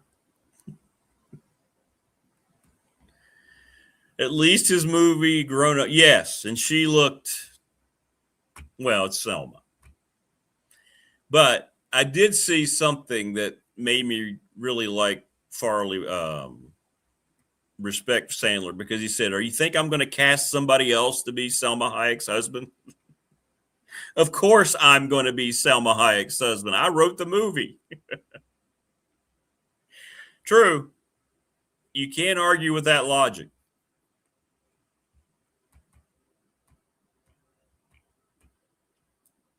%, T-Bird.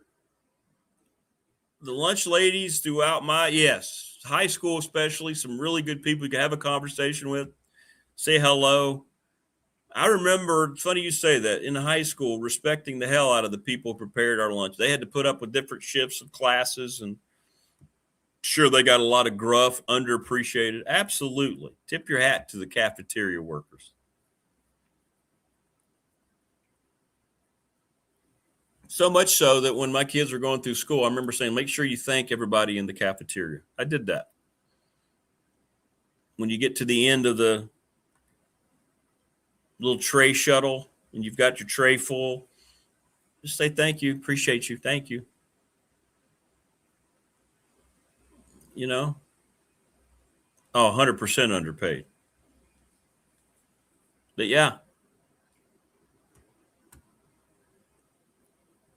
Yep.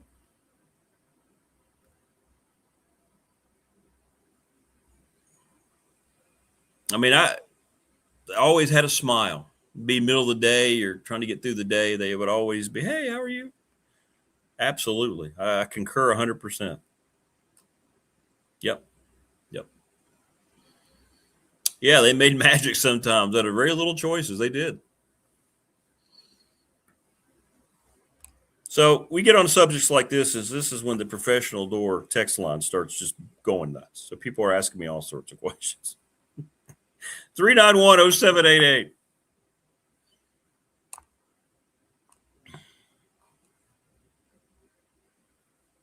Thanks, Mike. Mike Ashley sent me Kyle Getter's introductory press conference at California Baptist. I know. I'm very happy for him.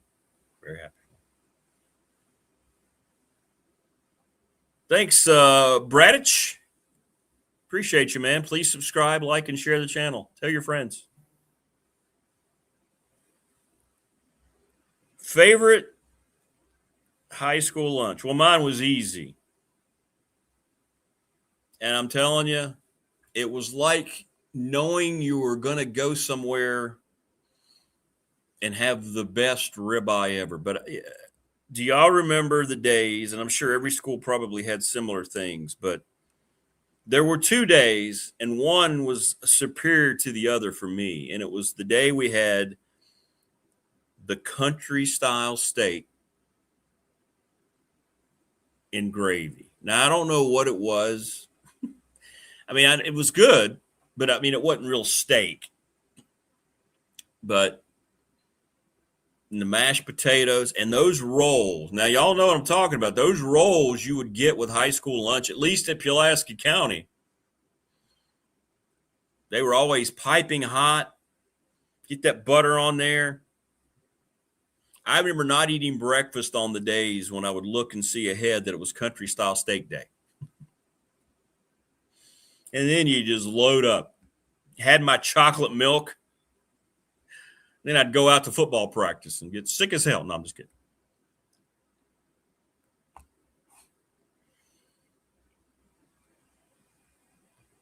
Those rolls were good, man. Country style steak day. Whoa, so good. And say what you will, but the lunchtime high school pizza, I really liked it, man. I mean, there was something about it, and I don't know how to explain it, but it had a unique taste. It was good. I loved it, man. I did. Pizza there was good. It's so fancy there. Well, it was called country style steak. I did too. Brian. Sometimes I would get 2 extra. Give me 3 of those. Here's my extra dime or whatever it was, 20 cents. Yes, I'm good. Yeah, so good.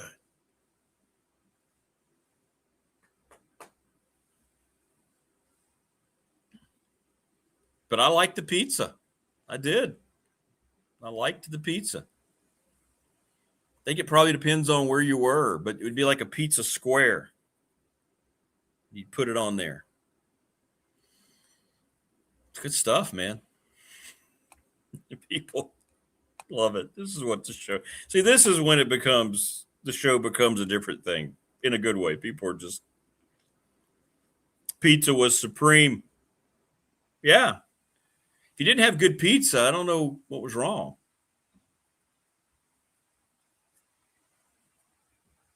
I loved school lunch for 12 years. The only thing I passed on was the mixed vegetables. Yeah, well, I wouldn't have eaten that anyway, too. Boiled chicken at Claremont Elementary. That's cool. Well, Wayne, what did you have? Where did you go to high school, Wayne? Now, this is just high school. What was it? Private school. I mean, what did you have, like troughs of gruel or something? What was it? What was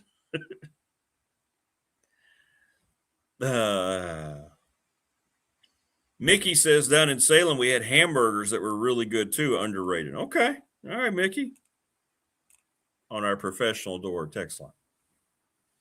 See?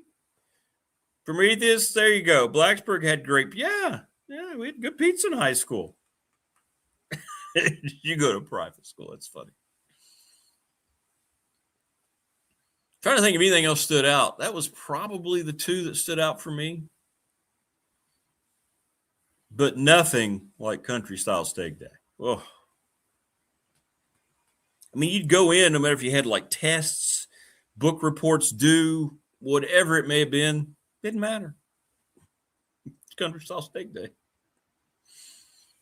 But I remember one time I was looking so forward to it, and I went through the regular routine. I didn't eat breakfast.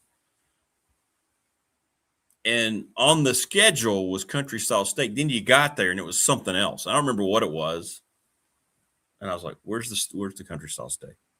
You've made a mistake here today. Yeah, we ended up not being able to get the shipment. We didn't get them in or something. We didn't get the steak in time, so we'll have it next week. What? No, you're having it right now, right?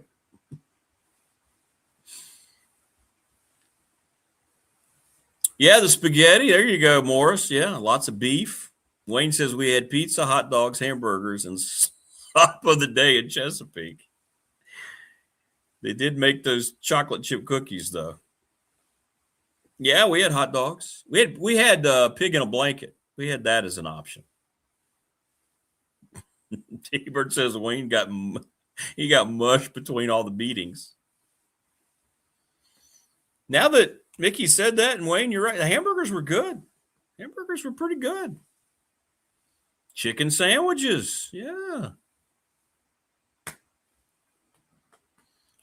A lot of people complain about their school lunch, man, but I'm telling you,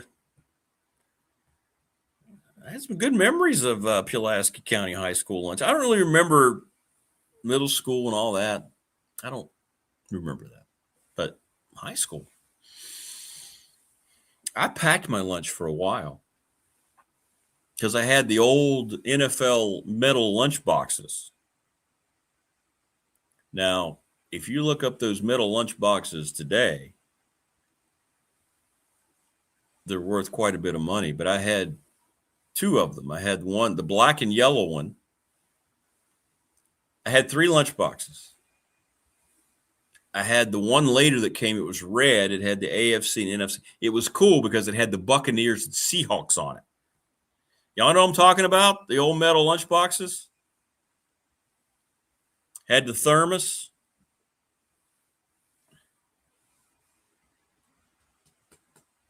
And then I had the Marvel superhero lunchbox. Those were the 3 lunch boxes I had up until, I guess, some point you stop after elementary school, early middle school. Yeah. Oh, it was fancy. Yeah, I had the 76. I had it was the one that had the Bucks. You remember the Bucks used to be in the AFC West. Few people remember that.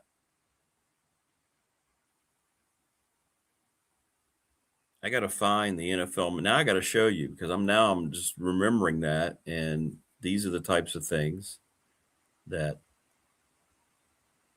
make you hearken. Oh, there it is. Ladies and gentlemen, there it is. If y'all can see that. Can y'all see that? There it was. Look at that thermos, man. Now you see the Seahawks in the NFC. Look at that. See right there, right beside the Giants and the Rams.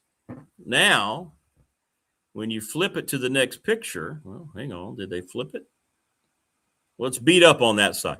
But you'll see that the Buccaneers up there beside the Dolphins were part of the AFC. But that's the second one I had right there.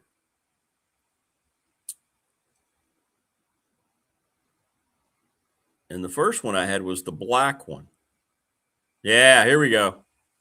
Hey, y'all, I'm having a lot of fun with this. So I hope y'all can bear with me here. There's the black one. Similar type of thermos. But they're hard to find in good shape. But I had that, man. Absolutely, I did. Oh, Prometheus had a Raiders exclusive. Wow. Gentle Ben. Hee-haw. You know, T-Bird, it's funny you say that. I saw one of those toy shows that I watch on YouTube. The Gentle Ben lunchbox is like worth a lot of money. Wayne had SWAT. Oh, sweet. $6 million man, of course. Dukes of Hazzard. Yeah, we all had NFL sheets and curtains. Hell, I'd have them right now if my fiance would allow me to. The NFL pencils. The NFL pencils are still the greatest writing mechanism man has ever created. They wrote very well. And I remember I'd get 2 packs. I'd get all of them, the AFC and the NFC. I would not open them. Oh, God, I can't find them. You know, the unopened packs of those are going for like $300. There's nothing more redneck than a Hee-Haw lunchbox with picket and a grid. Well, unless you had one of those Hee-Haw lunchboxes with the Hee-Haw ladies on it. Vanilla Hutton.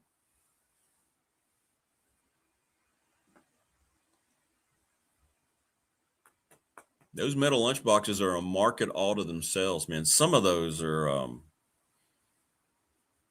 if they're in good shape, man, there are hundreds and hundreds of dollars. And people, the reason there's a market, people want to go back to their childhood memories. They go back to those more innocent times. Speaking of innocent, well, he's not so innocent, but Creed's ready to come in. Let me go grab him.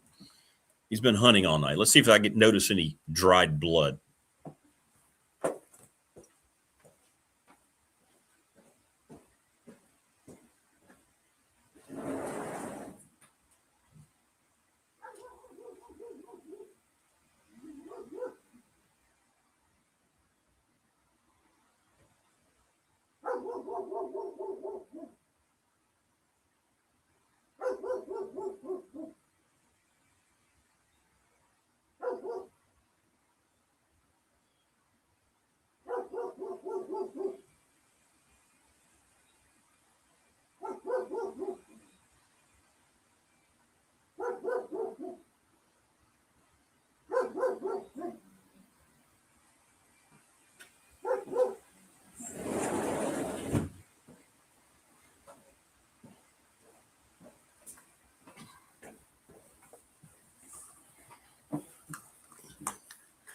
All right. We're back. Old Dick Tracy. That's cool.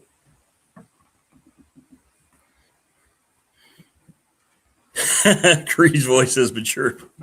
Yeah, that's the dog that's known me for like 7 years, but still barks at me like it's never seen me before. That's great.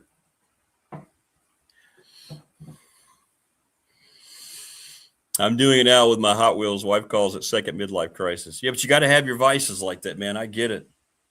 It's the way I am with my Marvel stuff, and figures and comics and stuff. I get it. It's part of who we were, man. They can call us nerds all they want, but you grow up and you get into a world. I know you just get lost in those worlds, man.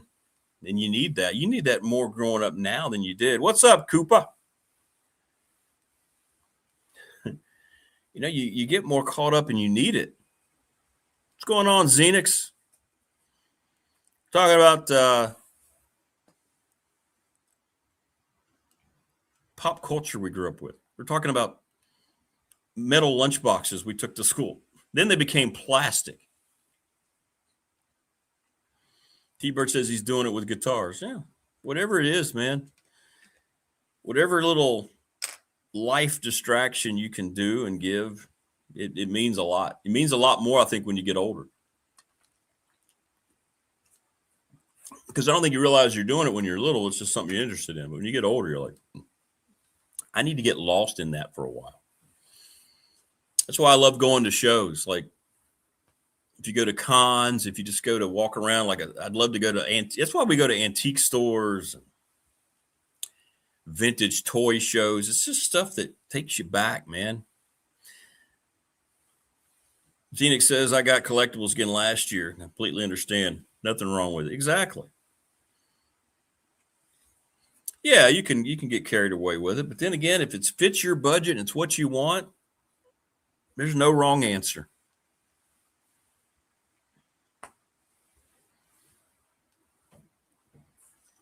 And that's why I think those things are so popular, man. I watch a lot of these old toy shows where they just go to these toy it's just cool seeing the stuff. And you think, I remember that.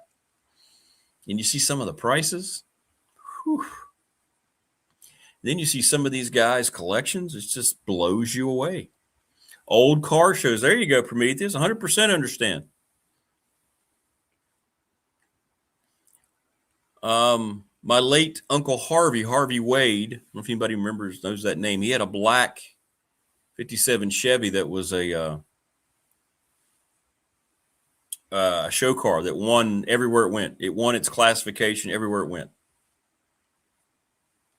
My mom would travel with him, and they would go to those shows up and down the East Coast. It was just part of a little vacation for her, and they were always the closest of the two siblings. And he had this black 57 Chevy that was just, wow. And it won everywhere. So I get it. I get it with car shows. Xenix, yeah, I got to keep the wallet in mind. There's a ton of stuff I don't collect, but I see those same shows, and it's like, wow, I know, right? Even if you don't account for the value of the collections, it is. And whatever it is that you collect or whatever it is, it's amazing because you wanted to get it.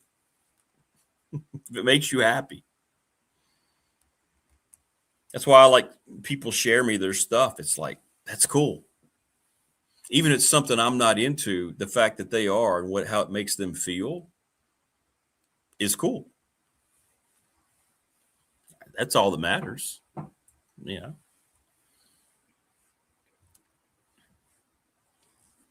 A 68 Plymouth Satellite. You won so many drag races with it. That's cool. Plymouth Satellite. Those muscle cars were so cool.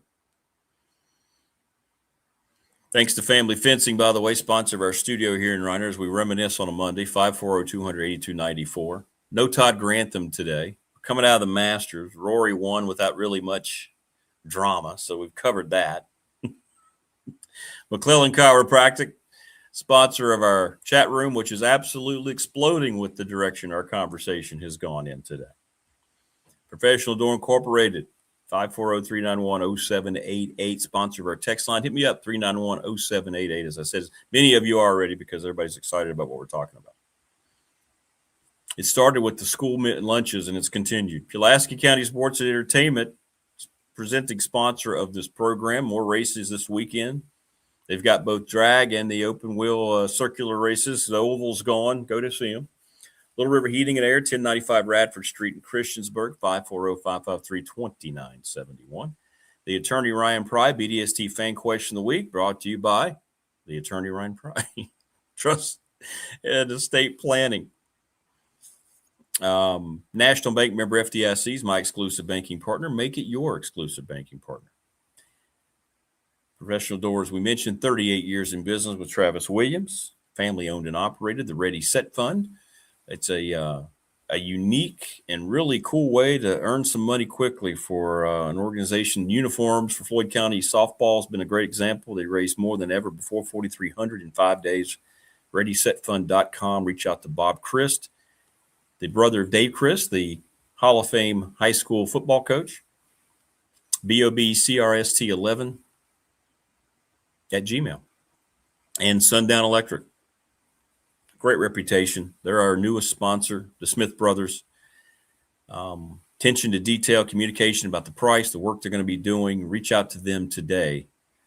Honest and just complete integrity, everything that they do. The NRV Super Bowl has been around for 25 years. That's where we're doing the meetup. And Lawson's Mobile Home Supply, 1997. Both of those places, man. Look how long they've served. All these places we have.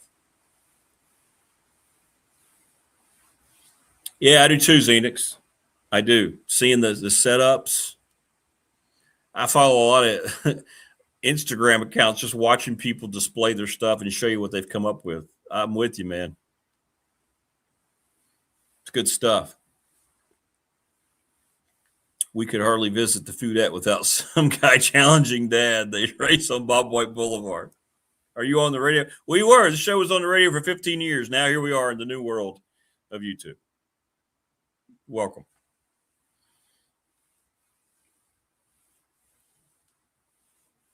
It's early in California. One marvelous Jesus says. Yeah, I guess it is. You're almost, 5 a.m. coming up. Welcome, though. Subscribe, like, and share our channel. You don't get bothered when you subscribe. You just get like, hey, this show's starting. You want to go back and watch it later? That's all.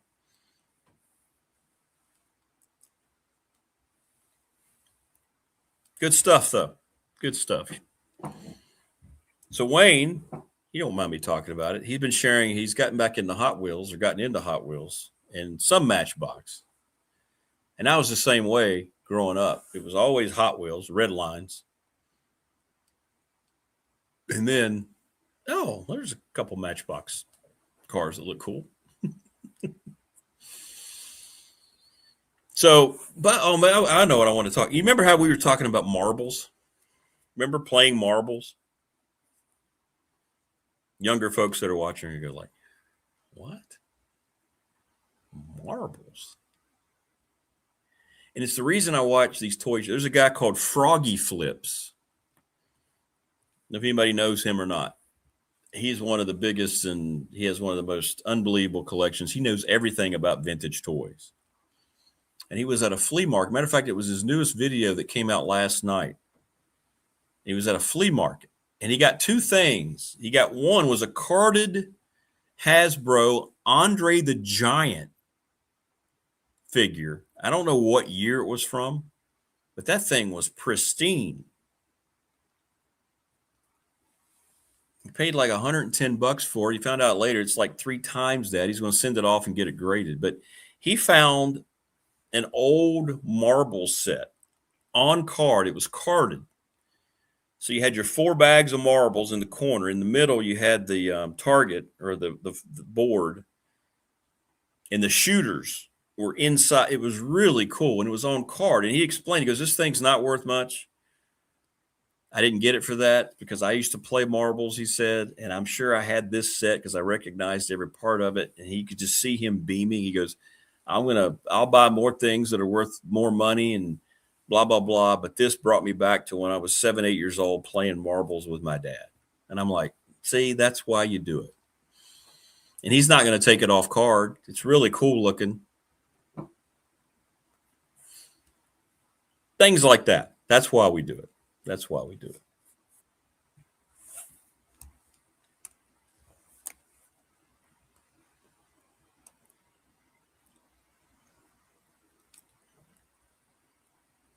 Radford, yeah, that's right. Thank you. Davey said, was that Radford yesterday on ESPN2? Yeah, there's 2 Big South baseball games a year, and they did that one. High Point is playing really well. They're good. And Radford was on TV. Yes, and they did do a nice tribute for to share the story of Joey Rakuya's passing. So that was great. Zenix says, I'm 36, never played marbles, but had them for some reason. My generation pogs were probably similar. There you go. Yeah, there you go. And it's all generational stuff, man. It is. It's generational stuff. And what we had is not what others had, and what people had after us doesn't mean that it's bad. It's just something you have to get introduced to. 100%.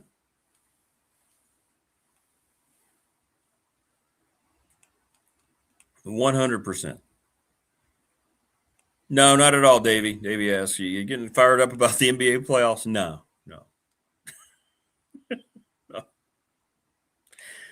Matter of fact, I'm not sure I'll watch a single second of it. I'm not into it at all. T-Bird says, Dad grew up in the golden age. My dad was good too. Yeah, he taught me how to shoot. They used to win pennies. They would play penny games of marbles back in the day. I played my wrestling figures so much they were wore off the wrestling outfit. I can see that, Prometheus. This thing was cool. I'm telling you, go on YouTube at some point, look up Froggy Flips, Froggy space Flips,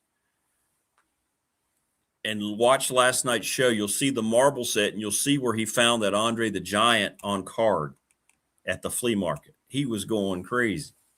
Found a Michael Jordan starting lineup set that's not really overly expensive, but he's a huge Jordan collector. And it was in the box. It was really cool. But he saw that Andre the Giant, and he was just like, whoa. It was just sitting on the edge of the table, man. The guy kind of knew what he had, but he didn't really know what he had. That was cool, though. Just like when you go to an antique store.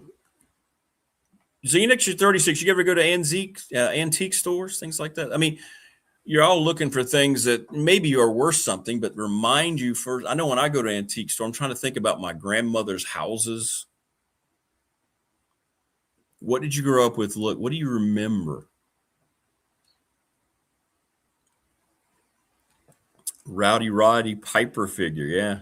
Those things were huge, man. Those old Hasbro, those wrestling figures, some of them are really expensive now. But yeah, the perfect action figure. Absolutely. Great character. Rowdy Roddy was a great character and not too far off from the real personality of Mr. Piper in real life.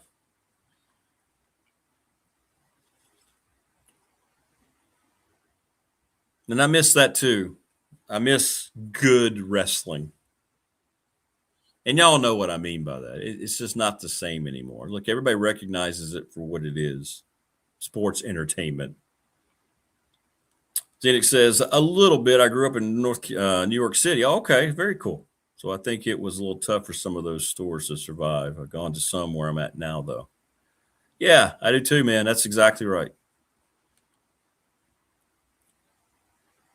Just looking at this stuff, it's cool. And every time you go to an antique store or one of these things we're talking about, everybody's so happy because they're doing something they love. They've turned it into probably their main business. I don't know. I'm guessing in most cases that's it. If you open up an antique store, that is your business. But everybody's just so happy. And all they want to do is talk to you about the stuff or hear your stories. Most of us, if you have a job and you go and you just kind of go to work, you don't know what's going to happen that day at work to make your day worse. Well, if you have yourself a nice antique store and you've got a nice flow of cash coming in and you can live, and I tell you what, man, collectible store, whatever it is, these people are always nice and happy. You know why? Because they've hit their zen. Old action figures, older baseball cards, absolutely. Yeah, for me, if you see a piece and then you ask the storekeeper about it and then they start telling you about it, to me, that is a massive part of just going. There's a really nice, where were we? Let's see. There's several here in the area. There's one in Christiansburg right there next to the railroad tracks locally here.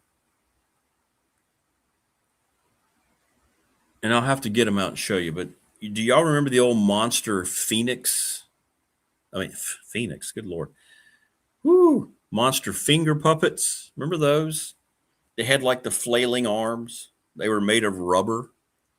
I found 2 of those just randomly in this little bin. And I had them all when I was little. And it just brought back the feels, man. And I got both of those I'll have to bring them out and show you. That's the only thing I got that day was those 2 little finger puppets. Xenix, how was New York City school lunch? You have steak like Rick's fancy school. Prometheus says, I went to my buddy's new house this weekend and the whole house is mid-century, 40s, 50s, and 60s. That is cool. I don't think he's with us today, but Big Al keeps inviting me. He's got this massive Virginia Tech historical athletics collection. And Big Al, I am going to get down there. If you're with us, I don't think you are today because usually you'll chime in by now. But I am going to get down there in Galax. I want to see your stuff, man. If you're a Tech fan, I've heard it's museum-esque. See, I was a public school. Don't listen, Xenix, don't listen to Wayne. He's trying. We had country style steak and it was delicious. And he's thinking I went to this fancy. I went to Pulaski County High School in Dublin. Or if you want to sound more cultured, Dublin. Tell you what, get Grantham on Friday, right before the UAB scrimmage. We get he and Coach Elmo. I'm going to talk to Grantham about our country style steak. You'll see.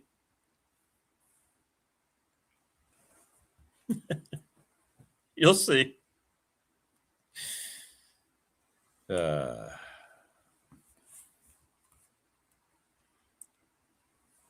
I did see that, Matthew on our professional door text line. Virginia Tech took 2 out of 3 on the softball diamond this weekend against UVA. Yes, they did. I mean, they got a shot to be I think they got a shot to be a super regional champion. I do. Xenix, I went to Aviation High School in Long Island, Queens, and literally reminded me of a prison. Oops. High school in Queens. That's cool. That's what I love about this format. You know, when you're, and I guess there's streaming now, but when you're on the radio, you're usually limited to just your local audience that morning. Here on YouTube, people like Xenix can stumble across and hopefully they'll stay a while, right?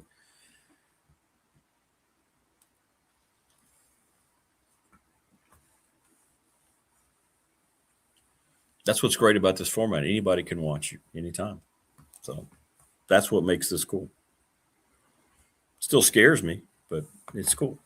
But thanks for, if anybody subscribes, thank you. Thank you. We do it every weekday morning. A couple other people that I've not heard from ever on our professional door text line. Welcome.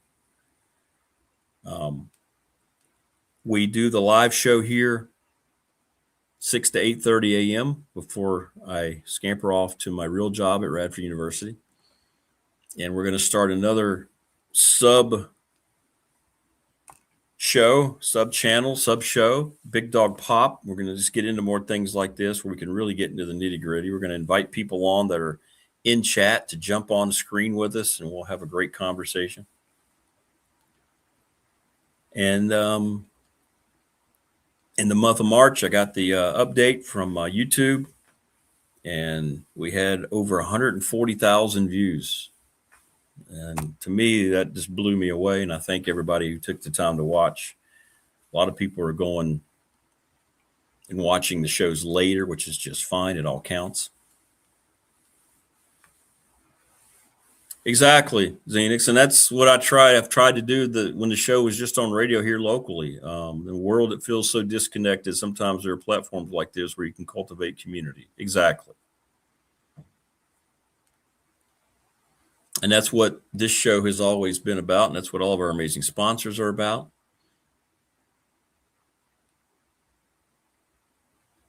Letting everyone be themselves, which is something the world does not subscribe to at all anymore. Either you're with us or you're against us. If you think this about whatever you're. How about re-engaging in conversation and ask someone, okay, why do you feel this way? Well, here's how I feel. We may not agree. Okay, let's go have lunch. Who cares? How does that person treat you? Is that person genuine? That's all you can ask for today. Finding genuine people is really T-Bird's offended. Sorry, T-Bird. If you find genuineness in human beings today, that's a win. Because there's so much not. And I think that's why when you had Coach Elmo on, every time we have Coach Elmo on, is there a more genuine person that we have on this show? We have many, many great guests on this show. We're going to get another one tomorrow morning with Marva down in Miami, right? She's a genuine soul. But nobody, I think, is more genuine than Coach Elmo. It's why the Marty Smith segment here on the show every month with Coach Rags is so well received. From a lot of the things that we're talking about. Xenix Wayne's not being truthful at all.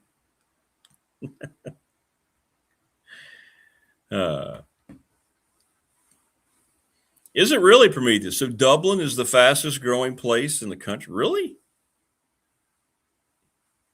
Dublin, Virginia, my hometown?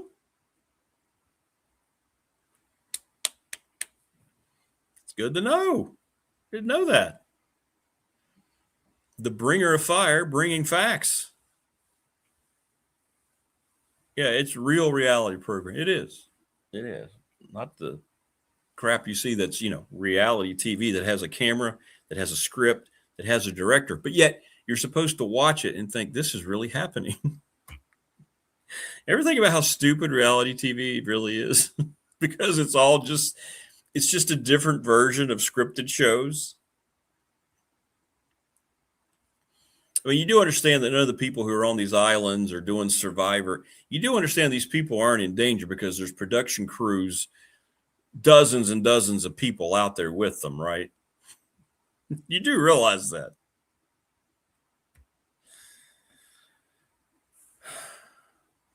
Reality TV was the beginning of the end of television. Now it's all about watching sports and watching YouTube. That's all it is. Or finding a movie streaming service where you're not subscribing, and then all of a sudden you have to pay extra money to avoid ads or to go watch a movie on a sub channel. Brandon says, that can't be true. I live there. It sure doesn't feel like it. Definitely not because of the Fazoli's, Wayne.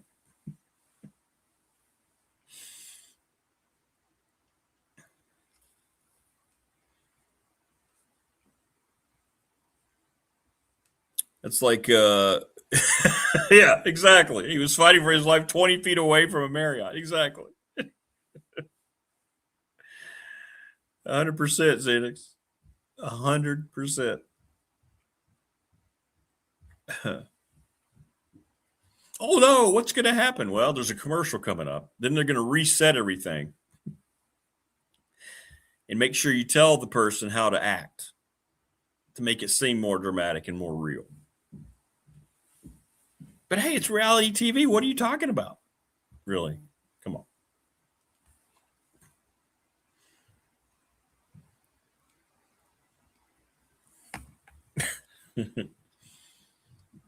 Yeah, Dublin's a great place. It's where I grew up, so it makes it a great place.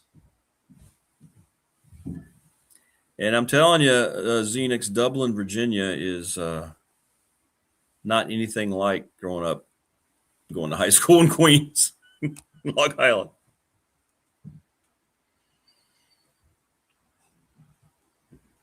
Still get the feels whenever I'm up in Dublin. I like to drive through the old neighborhoods, old girlfriends' neighborhoods, or old friends where they grew up, see their houses if they're still there. It's kind of cool. It's cool to see all the old places and all those things. So, yeah, because we're in that kind of show today where we're just talking feels and the vibe and everything. So it's fun. It's fun. But you can't go home again. It's true. And you know what's strange too? Most of the time when I'm in Dublin, I'll go to those places. I went to see the old Dublin Elementary School area, Dublin Middle School, all those places that I grew up. But I will never hardly anymore go by where I grew up, my house. Because it always hit me and made me feel down. I don't know why. And I guess I started thinking, well, that's why the saying is out there. You can't go home again.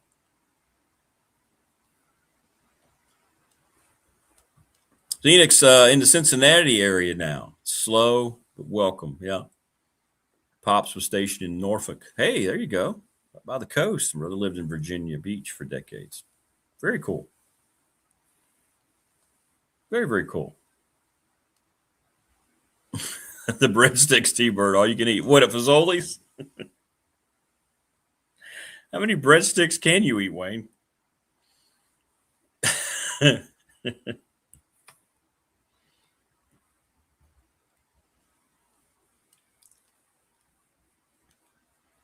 We're getting, oh, really? So good ice cream in Draper, Brandon? We're getting a new ice cream place right here in Reiner. It's going to be called Scoops. I'm looking forward to that.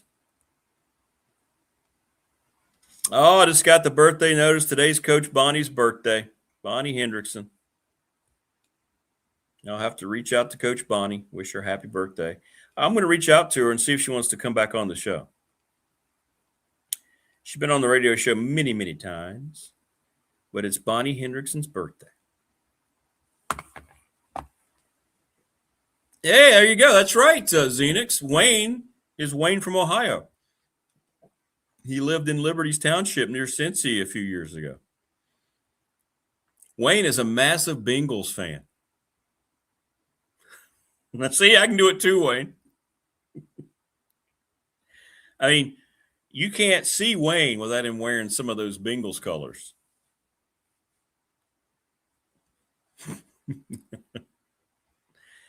Wayne is not only is, I don't know, Wayne, how would you describe your fanship preference? Is it you're a bigger UVA fan or Bengals fan? I mean, it's kind of like this.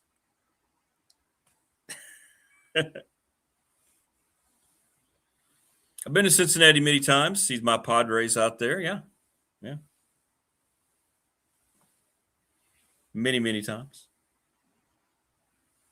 Bengals by miles.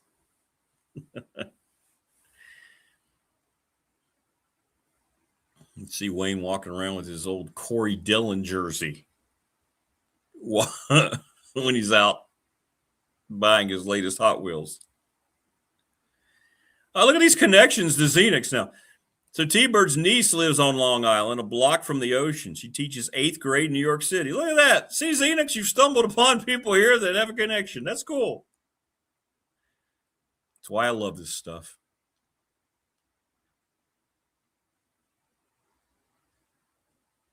Wayne's actually a Browns fan. See, I had to say that about the Bengals because he said how much I love the alternate for no reason black jerseys.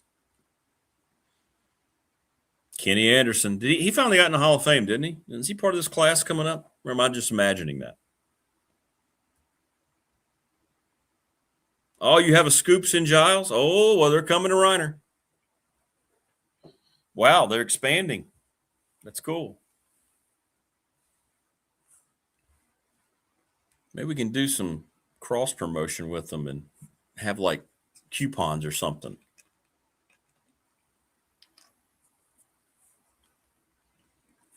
That place will be popular here. Scoops will do well in Reiner. Plus, it's everybody going by through Floyd. Route 8 is always very busy. Good stuff. Zenix says, awesome T-Bird. Hopefully her students treat her better than my classmates treated our teachers in 8th grade. We were nightmares.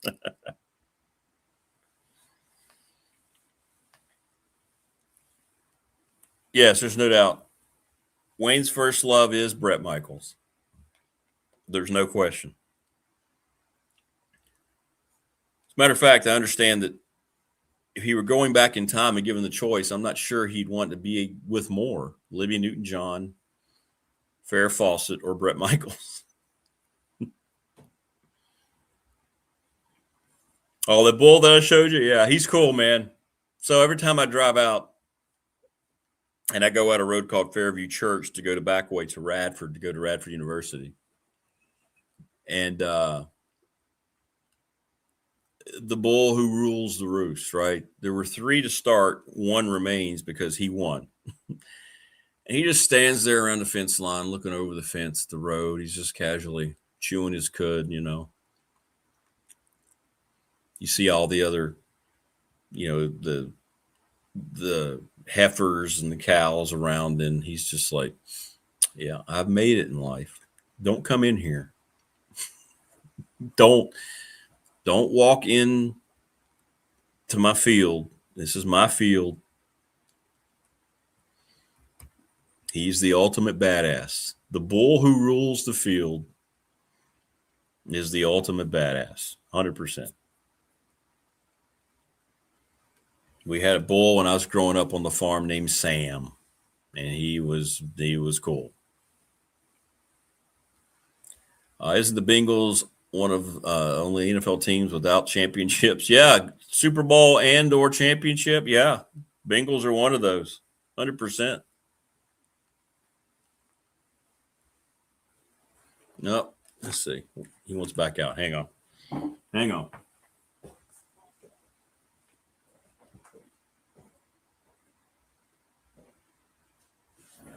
Hey, bud. See ya.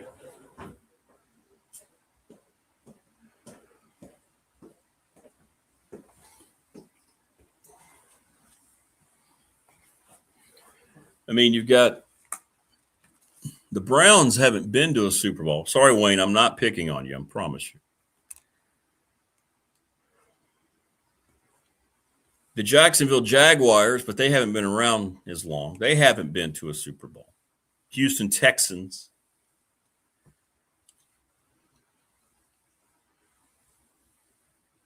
The Detroit Lions, right? Am I right about that? The old NFL teams from the 50s and 60s. Now, the Browns and Lions won NFL championships. The Browns were under Paul Brown, who they're named after, are great, or were great. But they have not been to a Super Bowl. The Lions have not been to a Super Bowl. I think that's the only two OG NFL teams that have not been to a Super Bowl. Don't count the Texans or the Jags, right? My niece tells me stories about New York City students. She says her kids address her as bro. Xenic says that's about right.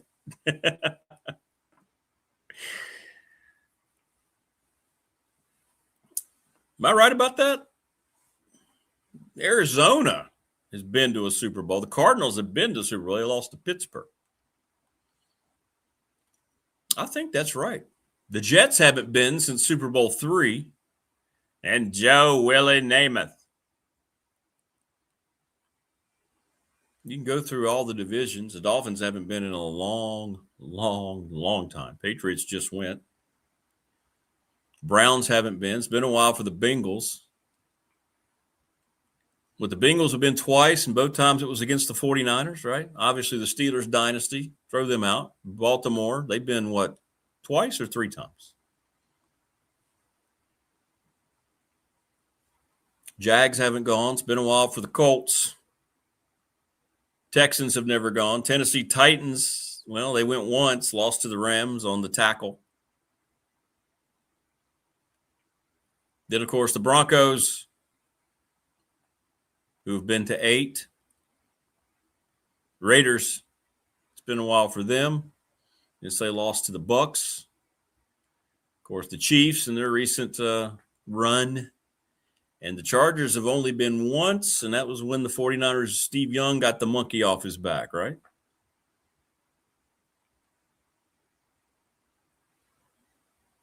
Did you go to the NFC? It's been a long time for the Cowboys. Been a long time for the Giants. Of course, the Eagles most recently. Washington Commanders. Been a while for the Bears. We mentioned the Lions haven't gone. Packers. When's the last time the Packers went? Vikings. They've lost 4. They haven't been in a long time. Saints, Carolina, the Falcons. Falcons have been once, and the Broncos destroyed them. That was the second of their back-to-back titles. And the Buccaneers that I mentioned. Was that Ravens and Rams? Okay, 2022. So that's what, 3 times? Okay. And then the 49ers, Rams, Seahawks, who just won the whole thing again, and the Cardinals. So there you go. So it is just the Browns and the Lions that have not been to the modern-day Super Bowl. We've had 60 of them. The Browns, of course, were a dynasty. Back in the old All-American Football League, the AAFL, and then the NFL.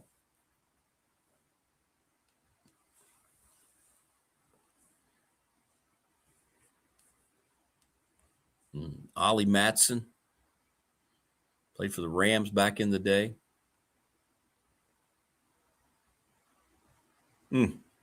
Great players. Yeah, the Falcons went once. Broncos beat them. They have not been back, have they? They have not been back to the Super Bowl. But welcome, Xenix. Glad to have you aboard. Stop by whenever you'd like. Like to have you regularly, time to time. Hang out with us here on the program. Got a lot in common with our peeps, apparently. But good stuff today. Kick was absolutely beautifully within the goalpost circumference. Wait. Yeah, that's right. You're right. Thank you, Prometheus. Twice. That's right. They had the 28-3 lead. Thank you. Forgot about that one. So they've been twice, and and that gets shown every year. Still don't know how that happened. So blown out by the Broncos, and then blew that. Matt Ryan, right, was the quarterback. So yeah, there you go. That was the second time for the Falcons. You're right. 100% right. 28-3, if I'm not mistaken, in the third quarter. And they blew that game to the Patriots. So the Patriots cheated on 2 of their Super Bowls. They had the horrible decision by Pete Carroll against the Seahawks, so they'd have lost that one, not to run. Don't get me started. And then the Falcons were beating them to an inch of their life, and then gave up the 28-3 lead. Turnovers, bad play calling, you name it. Yeah. Massive, massive collapse.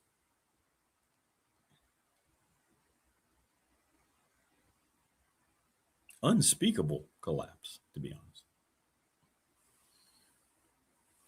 So we'll have Marvin tomorrow, Brian Siegler from the Boundary Corner, see if he's got see how his stream went the other night with all of his special guests. And then Mike Burnett will take us inside Tech's final preparations before they unleash what they look like to the viewing public on Saturday during the spring game. It was fun today, a little different today. Todd let me know yesterday afternoon that he couldn't be on today because of his coaches' meetings, and reached out to a couple people. It was kind of short notice, so I didn't want to do that to people. So, yeah, we just wanted to. And chat, you were terrific. That was fun. Lots of good stuff. Got to meet a couple new people in chat. And we'll be back tomorrow at 6 a.m. And I hope everybody has a great rest of their Monday. I don't know about you, but I always get you off to a good start when you're able to hang out. Thanks to all of our great sponsors, which I've mentioned throughout. Couldn't do the show without you. Please frequent them. If you do call them and talk to them, tell them you heard us talking about them here on the program. And as always, subscribe, like, and share our content. We'll see you tomorrow on the Tuesday edition, everybody. Enjoy your Monday. Think about all these great memories we've talked about today. It'll make you smile when you need it the most here on a Monday. We'll see you.